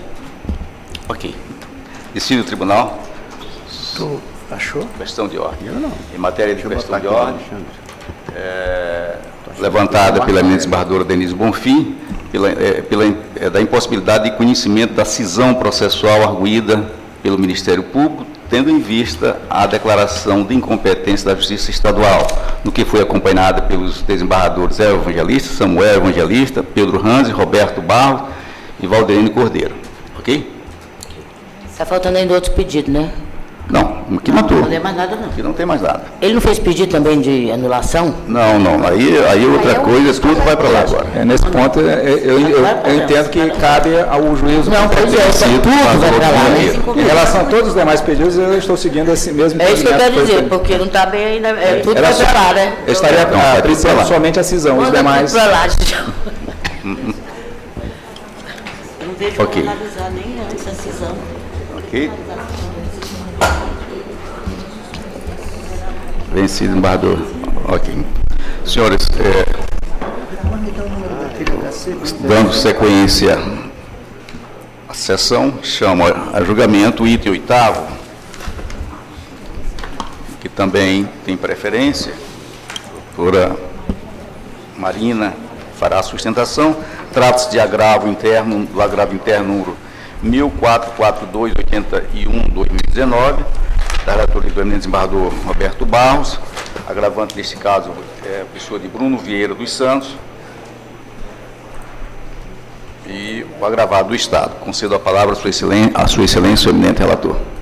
Eminentes colegas, inicialmente há um pedido de sustentação da doutora Marina Belandi, e aqui está na exceção do artigo 937, parágrafo 3º, porque de regra não cabe sustentação oral em agravo de interno, salvo quando é ação, no caso, ação originária, que foi extinta, né? No caso, eu indeferir o mandato de segurança, né, de plano, ante a decadência, e aí vem o agravo regimental. Eu vou pedir a consultar a eminente advogada, do procurador, para dispensar o relatório. Em uma linha é a controvérsia. A parte fez concurso, o concurso foi homologado em 2010, válido até 2012, prorrogado até 2014. Em 2019, ele então impetra o mandato de segurança dizendo que não tomou conhecimento de que fora convocado, que teria direito a tomar posse. Essa é a controvérsia, e eu entendi que o prazo inicial de decadência conta do fim da expiração do prazo de validade do concurso. Esse é o ponto controvertido. É o relatório, presidente. Ok. A doutora vai fazer a sustentação? É preferência ou é sustentação? Sustentação, nesse caso, tem direito, se a senhora quiser. Ok. Concedo a palavra à Sua Excelência, eminente advogada, pelo prazo regimental para suas sustentações orais.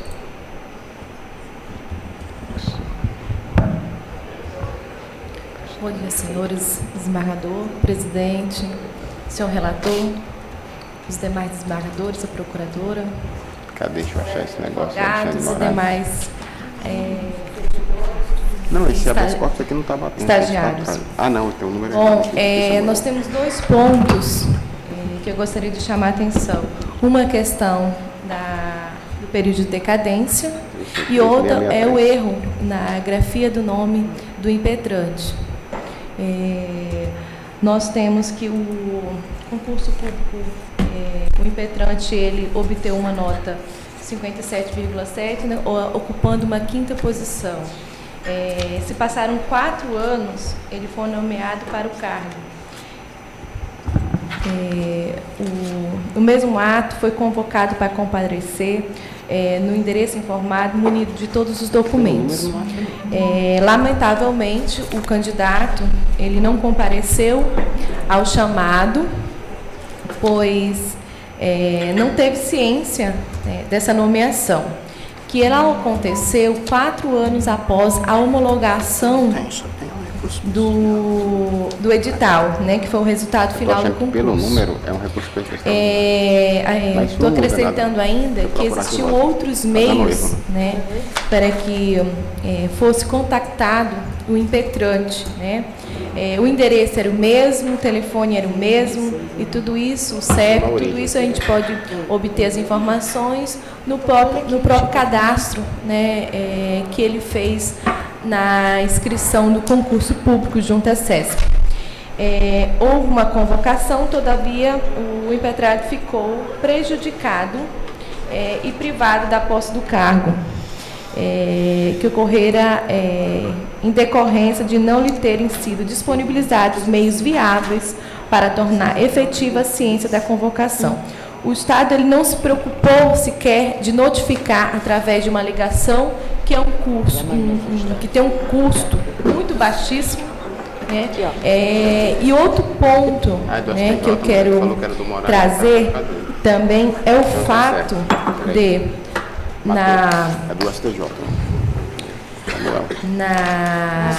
quando foi convocado, também o impetrante ele não tinha condições, e que eu acho que é o mais grave ainda é o erro de grafia do nome. Nós sabemos que hoje os sistemas que puxam, né, as intimações, se houver um erro de grafia, o próprio CPC também trouxe essa questão, que o nome das partes, né, e o nome dos seus advogados devem estar corretamente. Eu acho que é um outro ponto que nós podemos trazer para o caso em concreto. Então, o que se espera, né, outro ponto, a questão do prazo, né, o impetrante ele só tomou conhecimento fazendo uma busca, né, pelo site e verificou essa publicação do chamado para o cargo. E isso se deu nesse ano, em fevereiro desse ano, ele não sabe precisar mais ou menos a data. Mas, pelos documentos que nós acarreamos aos autos, como a procuração e demais documentos para interposição do mandado de segurança, pode-se observar que, se nós contarmos no início de fevereiro, nós ainda estamos dentro do prazo de 120 dias para a interposição do presente recurso. Então, com todo respeito, o que se pede é a reforma, né, da decisão, de que o presente mandado encontra-se intempestivo, já que no prazo só começa a contar da data da ciência do agravante de sua nomeação, ante a ausência de ciência inequívoca do ato, conforme o posicionamento do STF. Requer que seja concedido e provido o presente apelo, para que o fim a ser reformada a decisão recorrida, acolhendo na integralidade os pleitos acima mencionados, concedido a segurança, pelos motivos já informados, assim se pede que seja feita a justiça. Obrigada. Ok, doutora Belândia. Desembargador, como houve sustentação, e eu vou dar colher a manifestação do MP, neste caso, como concurso do Leste. Perfeito. Não é isso? Doutora?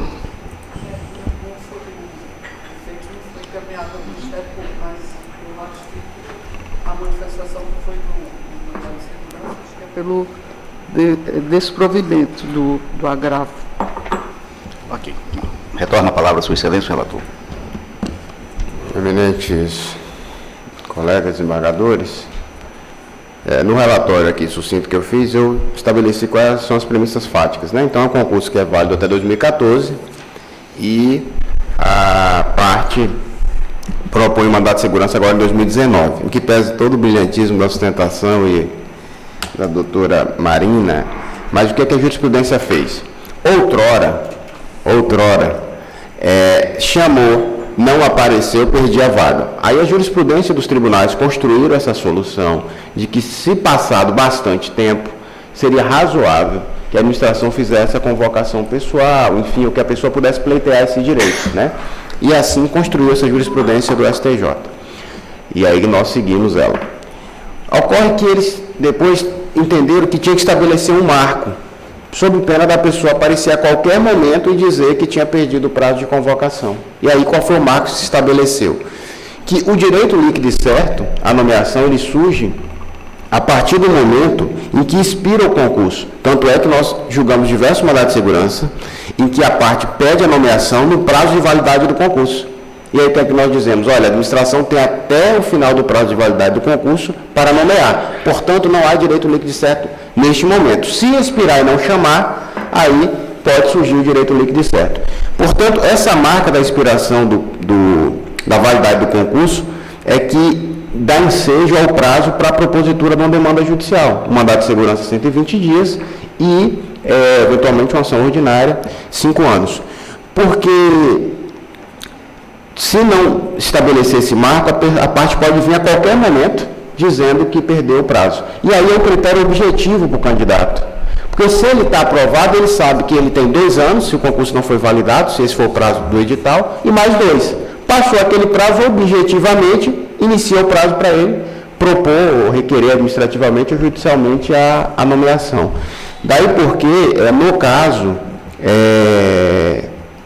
no meu entender, não tem como suplantar esse prazo decadencial. O erro da grafia, agora eu estou que nem a desembargadora Denise na história, da competência. O erro da grafia eu só poderia analisar se eu conhecesse da ação. Aí eu poderia realmente analisar, mas é que se o prazo é decadencial, eu não tenho como inverter e aí apurar se houve o erro da grafia, se esse erro realmente causou um prejuízo à parte, porque eu estou contando do prazo do encerramento. Então, senhor presidente, pedindo vem a ilustre advogado, estou a encaminhar o voto no agravo interno pelo desprovimento. Ok. Desembargadora Eva, como voto? Presidente, eu já lancei votação virtual antecipada, na mesma linha de compreensão do eminente desembargador Roberto Barros. Ok. Desembargador Samuel? Também acompanhei o relator, excelência. Desembargador Pedro Ranz? No meu sentido. Desembargadora Denise Bonfim? Mesmo sentido que o relator. Desembargadora Valdirene? Com o relator, excelência. Desembargador Laudivon Nogueira?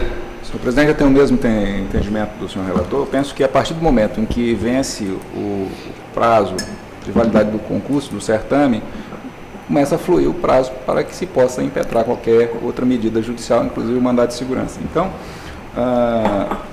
esse argumento, por si só, pelo decurso do tempo, já seria suficiente a partir desse marco, porque é indene de dúvidas que o candidato deve saber quando que o concurso dele expirou. Com relação à grafia, penso que dentro desse contexto ela perde qualquer relevância, na medida que o prazo flui por si só. E seria já do conhecimento do candidato até quando o concurso é válido. Acompanhe o relator. Decide o tribunal, unanimidade, negar provimento ao agravo interno, nos termos do voto do relator e das mídias digitais arquivadas. Na sequência, vamos chamar aí a julgamento. Esta feita, não havendo mais sustentação, eu vou proclamar o resultado. Chama julgamento, o item primeiro da pauta, de respeito ao MS número 1522-61-2019, da relatoria do embargador Denise Bonfim, que lançou voto pela denegação da ordem, rejeitando inclusive as preliminares,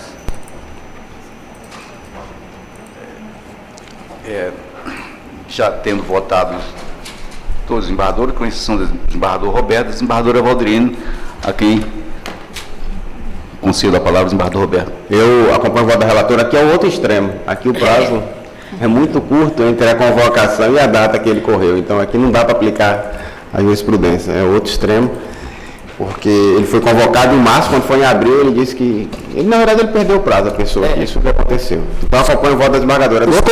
Os concurseiros têm que ficar atentos. Pelo amor de Deus, fazer concurso e deixar a coisa, né? Infelizmente, não dá não. Embargador Evaldrino. Estou seguindo a relatora, excelência. É unanimidade, decide o tribunal. Denegar a segurança, os termos do voto da relatora e das mídias digitais arquivadas. Rejeitadas as preliminares, inclusive. Né?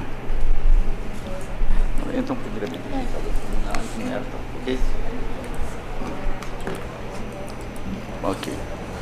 O item 2, na sequência, desembargador Laudivon Nogueira é o relator, mandado de segurança número 1787-63219, Carlos Nobre da Costa, impetrante. Vossa Excelência lançou voto, desembargador Laudivon, rejeitando as preliminares e concedendo a ordem. Eu ouço Sua Excelência, a doutora Procuradora de Justiça. O parecer do Ministério Público foi pela denegação. Desculpe. Nesse caso, já virtualmente todos os embargadores votaram, na mesma linha de votação de Sua Excelência, o relator, pelo que declaro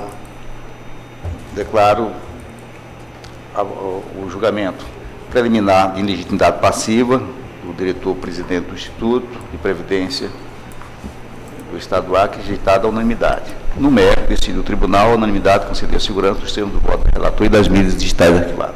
Ok? O item terceiro, também MS, número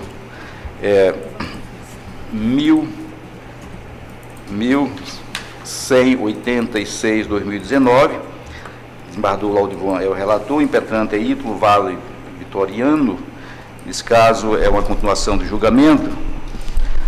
Na ocasião, foi votado, foi arguída a prejudicial decadência para a impetração da ação, rejeitada à unanimidade, uma preliminar de inadequação da via-lei, também rejeitada à unanimidade, a ausência de prova pré-constituída, outra preliminar, também rejeitada à unanimidade. No mérito, após votar o desembargador relator Laudivon Nogueira pela denegação da segurança, no que for acompanhado pelos desembargadores Eva Evangelista, Denise Bonfim, pediu visto o desembargador Roberto Barro, reservando-se a votar os demais membros. Com a palavra, Sua Excelência. Esse caso aqui, o desembargador denega, né? Isso. Eminentes colegas, eu disponibilizei o voto aí na pasta compartilhada, na minha subpasta. Aqui a maioria já está formada, mas eu vou pedir bem aos eminentes colegas para apresentar o voto divergente, no sentido de que o fato do impetrante ter entrado pelo concurso público, aqui no caso, não é o distinguish, porque tanto ele quanto os que tinham ingressado no serviço público lá em antes de 1988, ambos estavam na Casa Civil por ocasião do reenquadramento, né? Eu entendo que essa tese de que a lei só se aplica para futuros concursos também, que é uma tese do Estado, ela também não se aplica, tanto é que ela fala em reenquadrar. Se fosse só para futuros contratados, não se falaria em reenquadramento, né? Então, pedindo venha, eu não vou me alongar aqui, porque já tem posição formada mesmo, mas a minha linha de voto aqui é no sentido de conceder a ordem, né, no entendimento de que tanto esse impetrante aqui quanto os outros, no ponto, eles também têm direito ao reenquadramento. Então, peço venha ao eminente desembargador Laudivon, aos que lhe acompanham, para conceder a ordem nos termos do voto lançado aqui em vista. É como voto, senhor presidente? Ok. Nesse caso, falta votar o desembargador Samuel, desembargador Pedro e desembargador Valdirene. Desembargador Samuel, como voto? Acho que eu estava ausente nesse dia, Estava mas ausente. eu voto acompanhando o relator. Ok. Desembargador Pedro Ranzi. Eu estou me encontrava ausente e vou acompanhar o senhor relator. Tá. Acompanhando a relatoria, desembargador? Relator. Uhum. Desembargadora Valdirene Cordeiro. Estou seguindo o relator, excelência. Então, decide o tribunal, por maioria, Denegar a segurança. denegar a segurança, tendo do voto do relator e das mídias digitais arquivadas. Divergente, desembargador Roberto Barros, que votou pela concessão da segurança, consoante voto de vista.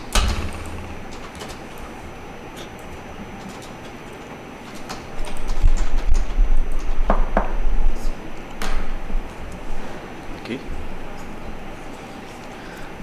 O item 4, também voto, também visto, processo, é uma revisão criminal, número 1535-44-2019, da relatoria desembargadora Denise Bonfim, revisora desembargadora Valdirene Cordeiro, revisionando Dinaldo Araújo de Souza, revisionado do Ministério Público. Após haver votado a desembargadora relatora Denise Bonfim pela procedência parcial da revisão criminal, sendo acompanhado pela revisora, desembargadora Valdirene Cordeiro, pediu visto do desembargador Pedro Ranzi, reservando-se a votar os demais membros. Com a palavra, sua excelência. Eu novas saudações a todos. Aqui neste caso, eu me acautelei que tinha uma dúvida, mas na verdade eu já adiante que acompanho essa relatora, porque na justificação, a justificanda disse que a suposta vítima disse que queria 15 anos, queria se vingar do companheiro. Mas tem outra questão que eu julgo fundamental, não trouxe no meu voto, mas tenho julgado na Câmara, até com divergências. É mais importante a família do que estar com o sujeito lá preso.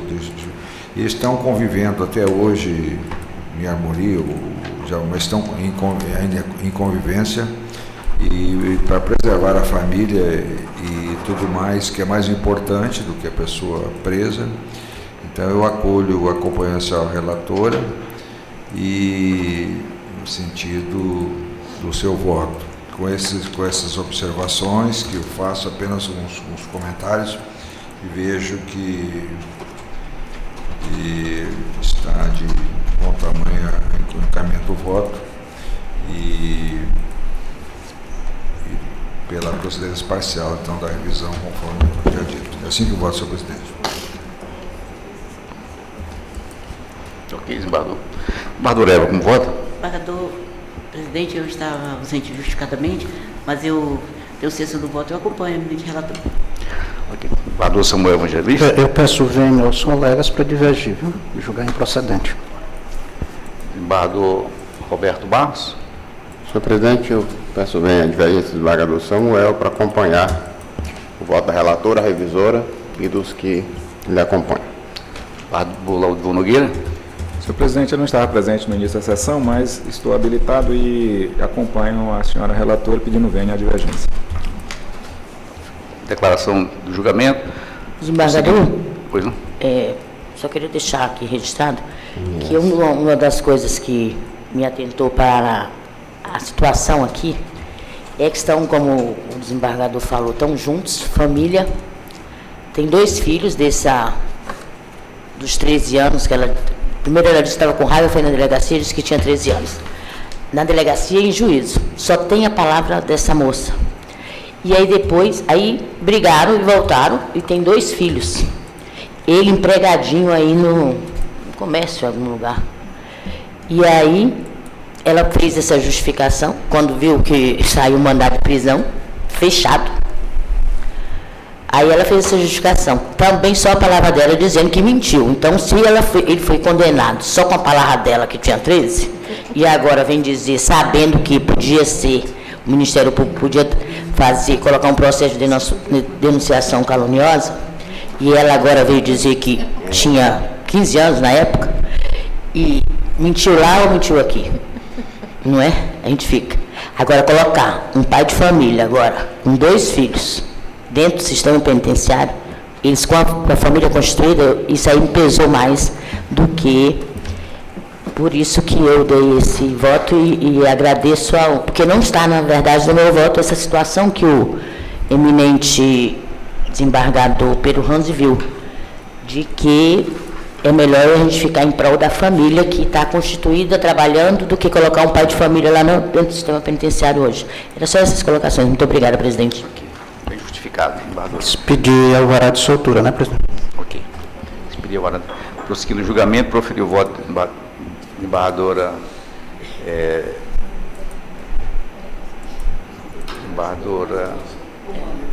Eva Evangelista, né?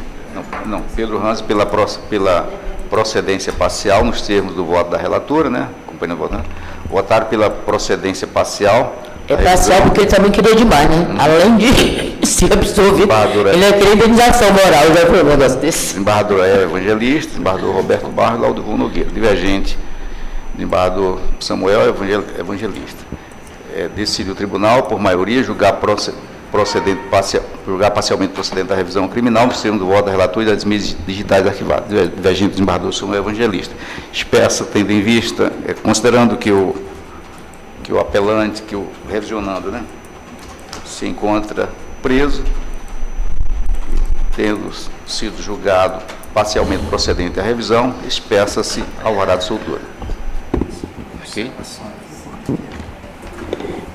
O item 5, na sequência, são embargos infringentes, da relatoria também desembargadora Denise Bonfim, embargos infringentes 0090 48 20 2016, relatora desembargadora Denise Bonfim, revisora desembargadora Valdirene Cordeiro, o embargante nesse caso é Aron de Aguiar Salles, e o Ministério Público é o embargado. Com a palavra, Sua Excelência. Eu devo, aqui todos já votaram, embargadora Denise, eu posso ouvir o Ministério Público, uma vez que todos já... Doutora Procuradora. Pela rejeição dos embargos. Okay. A unanimidade decide o tribunal pelo desprovimento dos embargos, rejeitando os embargos. Um voto unânime.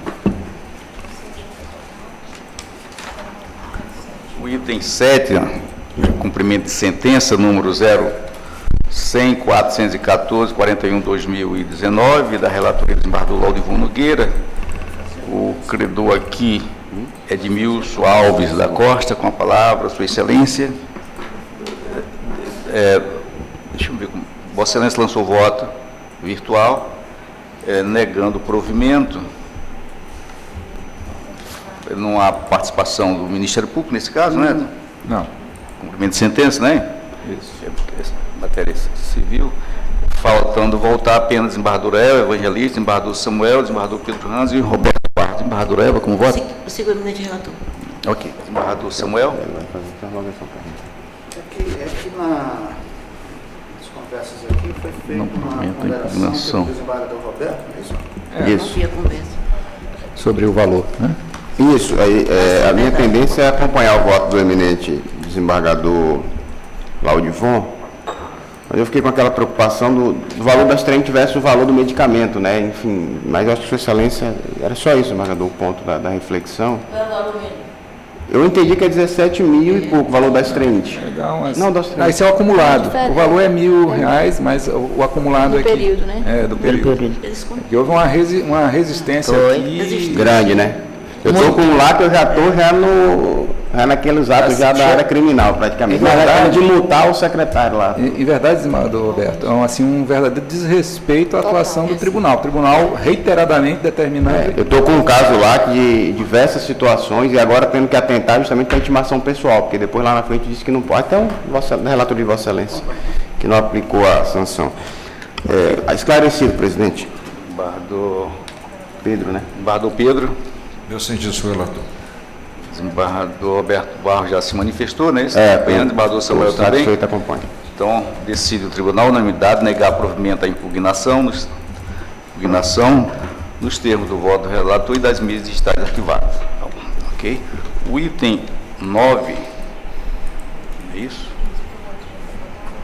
O item 9 é agravo, o agravo 0700 814 68 2017. Relatoria do desembargador Laudivon Nogueira, agravante neste caso é o Estado agravado Francisco da Silva de Souza. Vossa Excelência lançou voto negando provimento ao agravo. Eu gostaria de, doutora Procuradora? Não há manifestação do Ministério Público? Nesse caso só estava faltando votar a desembargadora Valdirene. Como vota? Seguindo o relator, Excelência. Ok, a unanimidade decide o tribunal negar provimento ao agravo nos termos do voto relator e das mídias digitais arquivadas. O item 10, embargadores, também são embargos de declaração, 0.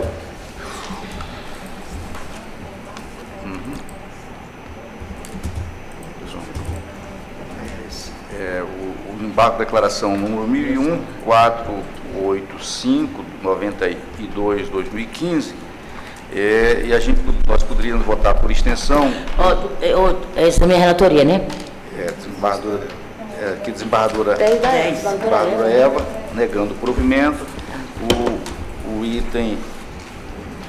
item 11, embargo de declaração, desembargadora Denise, também negando o provimento. O 12 também vota pelo embargo de declaração, a questão é reenquadramento. Voto indisponível. Até o 14, desembargador. Hein? Os meus podes, o 10 até o 14 pode. Esse também pelo não provimento, desembargador? Tudo é. Certo. Relógio.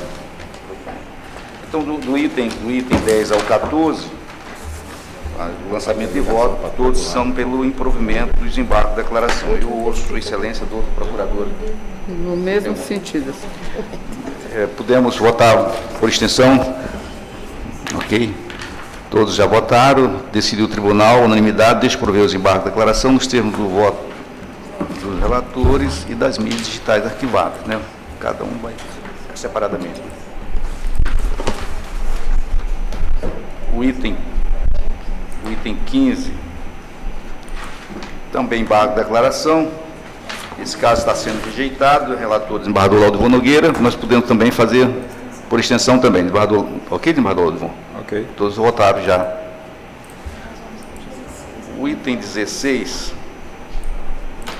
é o processo, é um mandado de segurança, é 1701/71/2019. Desembargadora Eva Evangelista é relatora. Após um voto de vista, o desembargador Roberto Barros. O preliminar de decadência para a impetração da ação, rejeitada à unanimidade. Preliminar de inadequação da via-leite, também rejeitada à unanimidade. Preliminar de prova pré-constituída, também, de existência de prova pré-constituída, também rejeitada. Papeleta diz o seguinte: após haver votado Sua Excelência desembargadora Evangelista, relatora, votando pela denegação da segurança, no que for acompanhado pelos eminentes desembargadores Samuel Evangelista, Denise Bonfim, Laudivon Nogueira, Elcio Mendes, Luiz Camulês, pediu visto desembargador Roberto Barros, a quem conceda a palavra. Eminentes colegas, o caso é absolutamente similar ao que eu já proferi voto, né? Então, pedir às Suas Excelências para divergir. É o 16, é aquele caso da Casa Civil, né? Aí, depois dessa rodada, eu acompanho a posição da maioria, fazendo a ressalva do voto de entendimento pessoal. Então, aqui eu voto pela concessão. Desembargador presidente, o senhor gostaria de parabenizar. Que voto bem feito, o seu. Do caso aqui. Do caso dessa... Voto justo. Só que não me Não quer dizer que... Não me conhece. Tá bom, né? Tá maravilhoso. Depois eu... até me... Nesse caso, só faltam votar o desembargador Pedro Hans. Como voto, Vossa Excelência, desembargador? Meu sentido. Da divergência ou da relatoria? Da relatoria. Da relatoria, né? Da segurança. Desembargadora Valdirene Cordeiro. Eu estou seguindo a relatora, excelência. Então, decidido o tribunal, procedido o julgamento, procediu o voto do desembargador Roberto Barra pela concessão da segurança. Votaram pela denegação de segurança, o desembargador Pedro Hans, desembargadora Valdirene Cordeiro. No mérito, decidiu o tribunal a unanimidade de denegar a segurança nos termos do voto por maioria, nos termos do voto do relator da relatora e das mídias digitais arquivadas. Divergente, o desembargador Roberto Barra, que concedeu a segurança. Senhores, nós encerramos a pauta jurisdicional. Nós teremos o administrativo. Não tem interesse do Ministério Público, daí eu peço então para me ausentar. Bom, obrigado. Eu, não havendo mais processo, eu concedo a palavra a quem dela queira fazer uso. Na sequência, nós voltaremos daqui a 5 ou 6 minutos com o administrativo. Antes, porém, eu gostaria de fazer um pequeno... Eu gostaria de falar sobre a nossa ida, né, para o Brasília, onde eu estive lá com o desembargador Elcio, pelo TRE, e o desembargador Djalma com o desembargador vice-corregedor, vice dessa corte, desembargador Laudivon, para aquela situação dos números, né, de 2019. Nos causou preocupação a mim. Os nossos magistrados estão numa situação na média, um pouco abaixo, mas dentro de todos que estão na média, nós estamos bem. E a única preocupação que já o desembargador presidente, o desembargador vice, sabe, é para nosso percentual de produtividade de servidores. Eu já mandei até fazer uns cálculos.